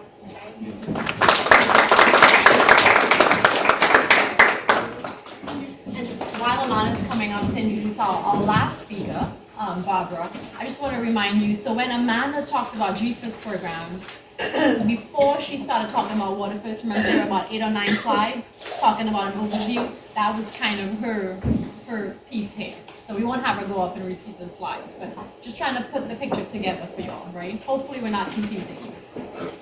And I know, again, that we are sliding through these slides, but we will be sharing them just in case there is slides that you wanted to go back and look at. And then also everyone's contact information is at the end of their slides as well. And then the fact sheets that Tisra was talking about, we just passed them out to you guys, so you all should have them. So really quickly, our last speaker is Barbara Stitt-Allen, and she is the GIS and grant specialist with the Georgia Environmental Protection Division. And she will be up here to tell you more about the Georgia EPD grants. Okay, so it's always the best being the last, right? Right. Yeah. Okay, and I am very long-winded, so I have my clock here to make sure I stay on time. All right, because we all want to get out of here. So hi. So I actually have a personal question to ask everybody because my husband and I had an argument about in the car. Okay, is the tree nut pronounced pecan or pecan? Pecan. Say it again. Say it loud. Pecan. Say it one more time. Pecan. Okay, I'm still. We still have one. Casey Cox of the Flint River Southwest District Commission. She told me it was pecan. So I've been calling it pecan ever since. Hey, I'm from Atlanta. What should I do? All right. So anyway, I'm going to talk about grant funding opportunities through Georgia. All right. All right. I'm going to talk about my two grants. One is the Section 319 non-point source implementation grant, and the other one is the Regional Water Plan Stand grant. Non-point source pollution. Y'all know what that is? Okay, I'll tell you what it is. All right, there's point source pollution that Georgia EPD permits you on. You know, you got a discharge, an MPDS discharge. I know that sounds familiar to some of y'all. Okay, that's point source. Non-point source is the stuff that comes off a road, stuff that comes off your lawn, stuff that comes off a farmer's field. That's your non-point source. Stormwater is also somewhat considered a non-point source, asterisk, unless you're an MS4. I'll get to that. All right, but these are my two grants. All right, so 319, the non-point source grant, we are addressing the impaired waters on the Georgia 303D list. Does that sound familiar to y'all at all? Because this is what it is. See all those red lines? Can you see those red lines? I'm sorry if you can see those red lines. Those red lines are polluted water. Okay? Georgia EPD puts out a list every 2 years where we have assessed waters, and these are the waters that are not meeting designated use. Most of these waters in this area, this is the area down here, by the way. I'm trying to make this real to y'all, okay? This is water in y'all's community. What you see here in red is what's not supported, okay? So my job is to help put BMPs on the ground to fix this. I'm just trying to make it a little more simplified. We try to delist this and get these off of the list. We want to put something on the ground to address the pollution, right? So these streams can now be good for fishing, recreation, drinking, all those great things, all right? So that's my focus. We have to implement watershed-based plans that meet the US EPA 9 elements of watershed planning. If that does not sound like a bunch of bureaucracy, and there is, I do not know. Okay, but a watershed-based plan is actually a great thing. Many of you all today have been talking about your capital improvement plans, all your stormwater plans, various things like that. These things work for you. Same thing with a watershed-based plan. All right, and the watershed-based plan in the end will have management measures for best management practices that will show what is the best thing that could happen in that watershed to fix the problem. So, do you have a plan? Now, a lot of times I deal with people, they say, Barbara, I don't have a plan. I bet you do. So here's the same map you just saw earlier. With you see the green? See the green right there? Those are areas that are covered by a 9-element watershed-based plan that Georgia EPD has paid for. Okay, but there's so many other plans. We're awesome at taking so many other plans like TMD augmentation plans, TMDLs. Y'all ever heard of those? Total maximum daily loads. If you have a wastewater plant, you guys know what that is. That tells you, that's the thing that tells you what you were able to discharge 5 years ago, you can't discharge that amount anymore. All right? We do watershed protection plans. If you have an MPDS, you probably have a watershed protection plan. You get a discharge. What else we got here? The stormwater management plans. I've heard some of y'all were MS4s. Okay? The regional water council plan. I'm going to talk about that in just a minute. I've seen alternative plans where we've cobbled together 8 different documents, information from 8 different documents, and called it an alternative plan, and we were able to fund the project. All right? So we try to focus on one single watershed. It's called a HUC 10, or even smaller, a HUC 12, or even smaller. All right, so this is what my grant is doing. I already mentioned not supporting the 9 elements. Our cost share is 60-40. Compared to what Amanda's got, we're pivots. I mean, just to be very honest with you, but it's a grant. It is a grant. We get a lot of people who come to us and say, we go and we talk to GEFA, even though we send people to GEFA, and we can't afford to have a loan. I can't sell having a loan. Can your grant help pay for this? And so our max is $400,000. And it's a 60-40, which means you have to have an in-kind of at least $267,000. Okay? And in-kind could be lots of different things. I'm great at coming up with a match. We like to see projects that engage in local partnerships. You know, we like to see you working with locals. We like to see you working like your RC&Ds. We like to see you working with your local environmental groups. We're looking to see things put on the ground that, you know, have measurable improvements in water quality. And that's what the purpose of this grant is. The big thing is, and I hear this a lot from many of y'all, I think what you all, many of you from the cities and all that, y'all are looking for like, and we hear the same things over and over again. Jack and I hear the same thing over. I got a problem with the flooding issue here. I got a problem with the stormwater issue here. I got a problem with this. Really, it's just too much water. It can't go anywhere. There's too much pavement somewhere.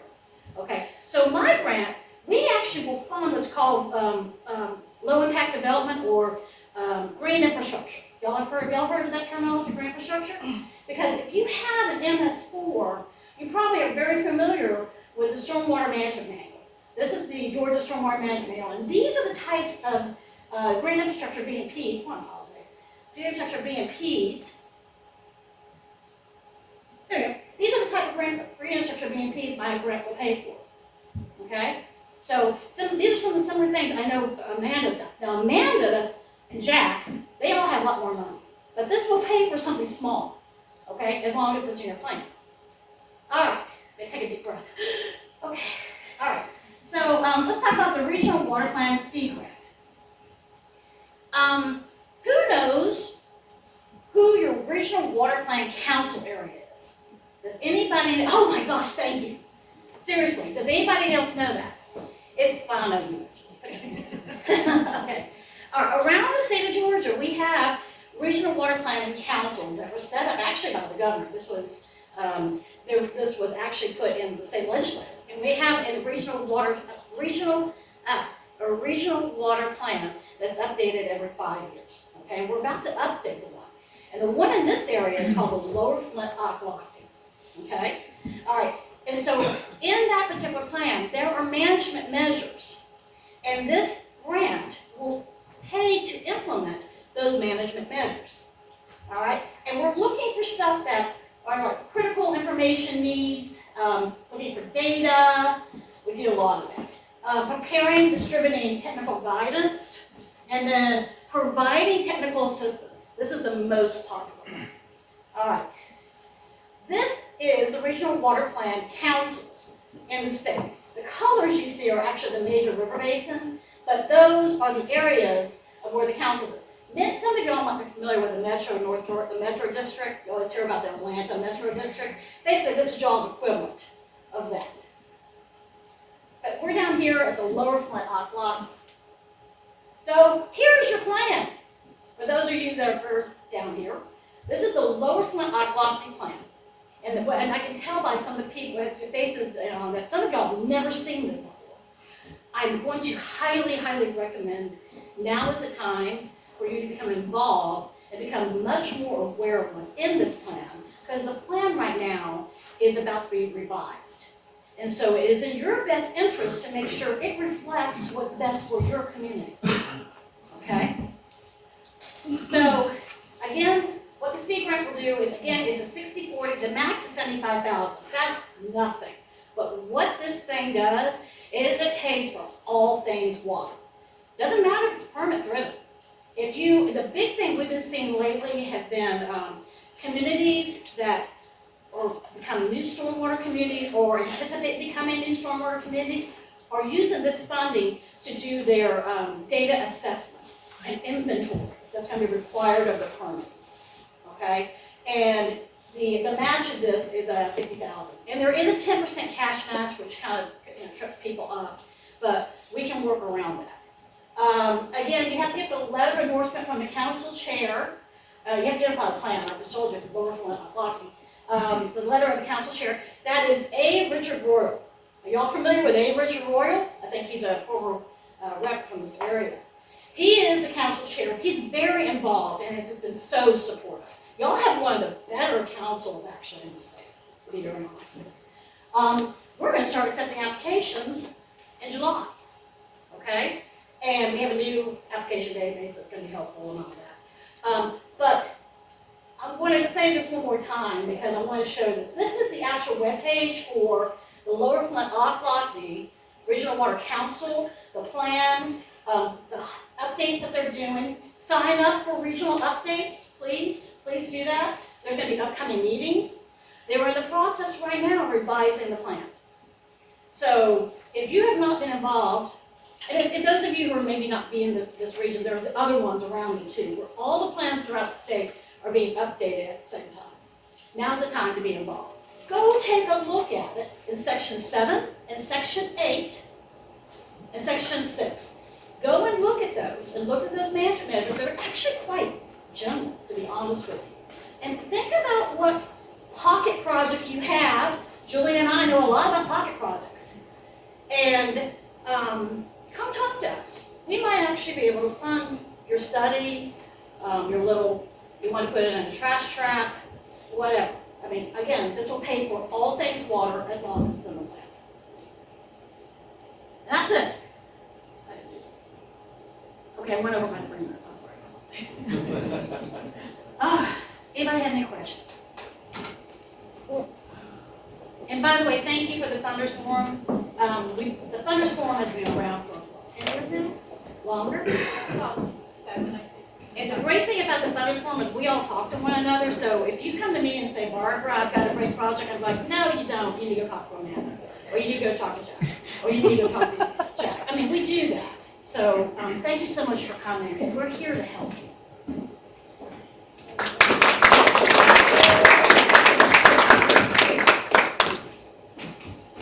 All right, does anybody feel like they were just drinking from a fire hose? Yeah? Barbara's energy is like, I'm sitting there kind of like, can almost not stay in my seat. We're gonna do something that wasn't really planned, but I think this is gonna be useful. So Alana's gonna help. You all heard a lot of organizations, a lot of resources, and a lot of them are interconnected.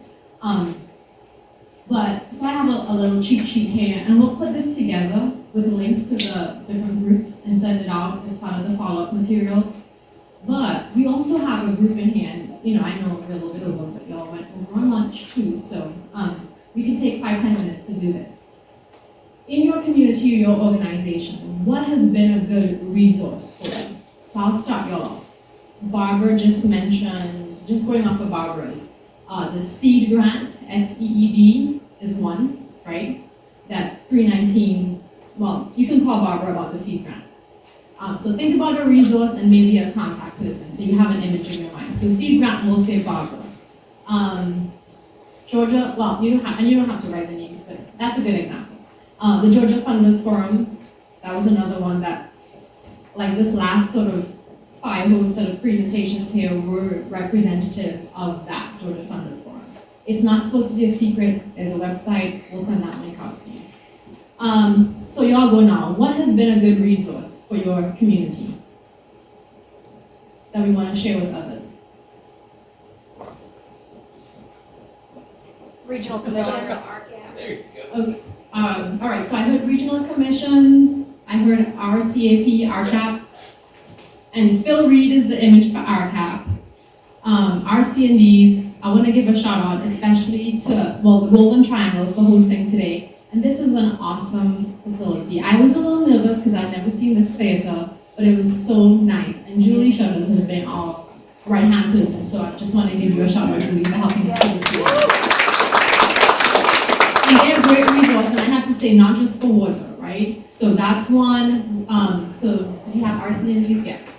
What else? What, I have another one that's not really based in Georgia, but environmental finance centers, EFCs for short if you want, we'll send you a link to that. They are going to get some of the money to roll the water money out in terms of bills. So they're a resource, technical assistance. What was that? USDA, you can put -RD for rural development, that part of USDA. What else? Come on, tell us your secrets. Who's been really helpful to you in putting together a grant application or doing a plan? When Barbara gave you that homework of being involved in these plan updates, it's not just homework. You have to put plans together for WaterFirst designation and for all kinds of different things. Secret is sometimes you don't have to do the work because there's a regional council or somebody in your area that you will meet at that meeting that's put it together already. And you just pull out a section of their report and apply it to your community. So it's not homework, it's actually helping you. What else do we have? See if you'll have who's on my list here. Regional commissions. Regional commissions, yep. That's already on there, yeah. I have one, the River Basin Center. Anybody knows where the River Basin Center is based? UGA has a River Basin Center. And, I used to work at a center at a university like the River Basin Center at UGA. And y'all will, two things I want y'all to know. The funders are under some pressure to get the money out. So don't be intimidated to call Amanda up. She would appreciate that call because, hey, Amanda, I know I gave you the money yesterday. Did you get it out the door yet? So she wants those calls, right? Because she needs to get the money out, and this is what? An unprecedented level of money that we have to get out the door. But also, technical assistance providers also have to answer to their funders. And they are sometimes like shaking trees looking for communities to provide technical assistance to. So it's a matter. And Phil here is, shaking his head, so get his card afterwards. That's what they get paid to do. That's the bean counting for technical assistance providers, is how many communities did you help? So line yourself up to be one of them. Barbara, you have one? Do you have the Corps silver jackets on there? The what? The Corps of Engineers silver jackets. Silver jackets Yes. of the Corps of Engineers. That's a new one for me, so that's good. Center for Rural Prosperity at ABAC. Center for Rural They do- Prosperity. They help with community facilities.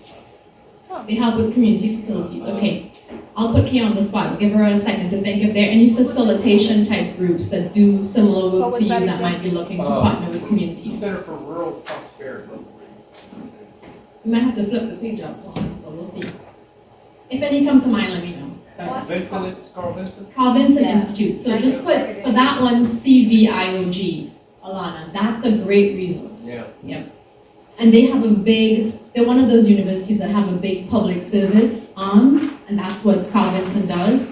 And so they are, again, looking for municipalities and counties to help for their, I had to work on these federal reports, y'all. When you do the quarterly reports or whatever, for EPA or different parts of the federal government, they want to know how many communities you've helped. We spend too much time looking for communities to help compared to actually finding ones to help. Georgia Rural Water. Georgia Rural Water, yikes, we should have mentioned them a long time ago. Yeah. Is this being recorded? Don't show. I didn't show you that presentation, so. Yes, Amanda did mention them like as one of the first groups during her presentation, but that, they have circuit riders, I'm sure you all have heard of them. They come to your community and they'll help you with everything from like rate setting to figuring out how much chlorine and all right, what else? Who else? The Georgia Association of Water Professionals. GAWP, yeah. What are they good for, Barbara? Training. What's GAWP good for? What do you recommend them for? They do some excellent training. Of course, networking opportunities. They've been doing more and more online training. I think trying to reach out elsewhere in the state. They've been very somewhat focused, I think, in more the metro area. And they really would like to expand out to the rest of the state. They're just a wealth of information, and I've always found the other members are very willing to help. Yeah, they're a good networking group. They have different, they'll have a small systems, committee, and they'll have a backhoe convention committee. Right, and so that's how I would describe, and Mike can jump in here too. GAWP has committees. If you are struggling with stormwater for your WaterFirst application, you join that stormwater committee and you'll meet people who've done it before and can help you There's a utility finance and management committee that I'm kind of biased to. So Mike and I have been involved in that one for a long time. And it's everything. Sometimes it's what's coming up in the legislature.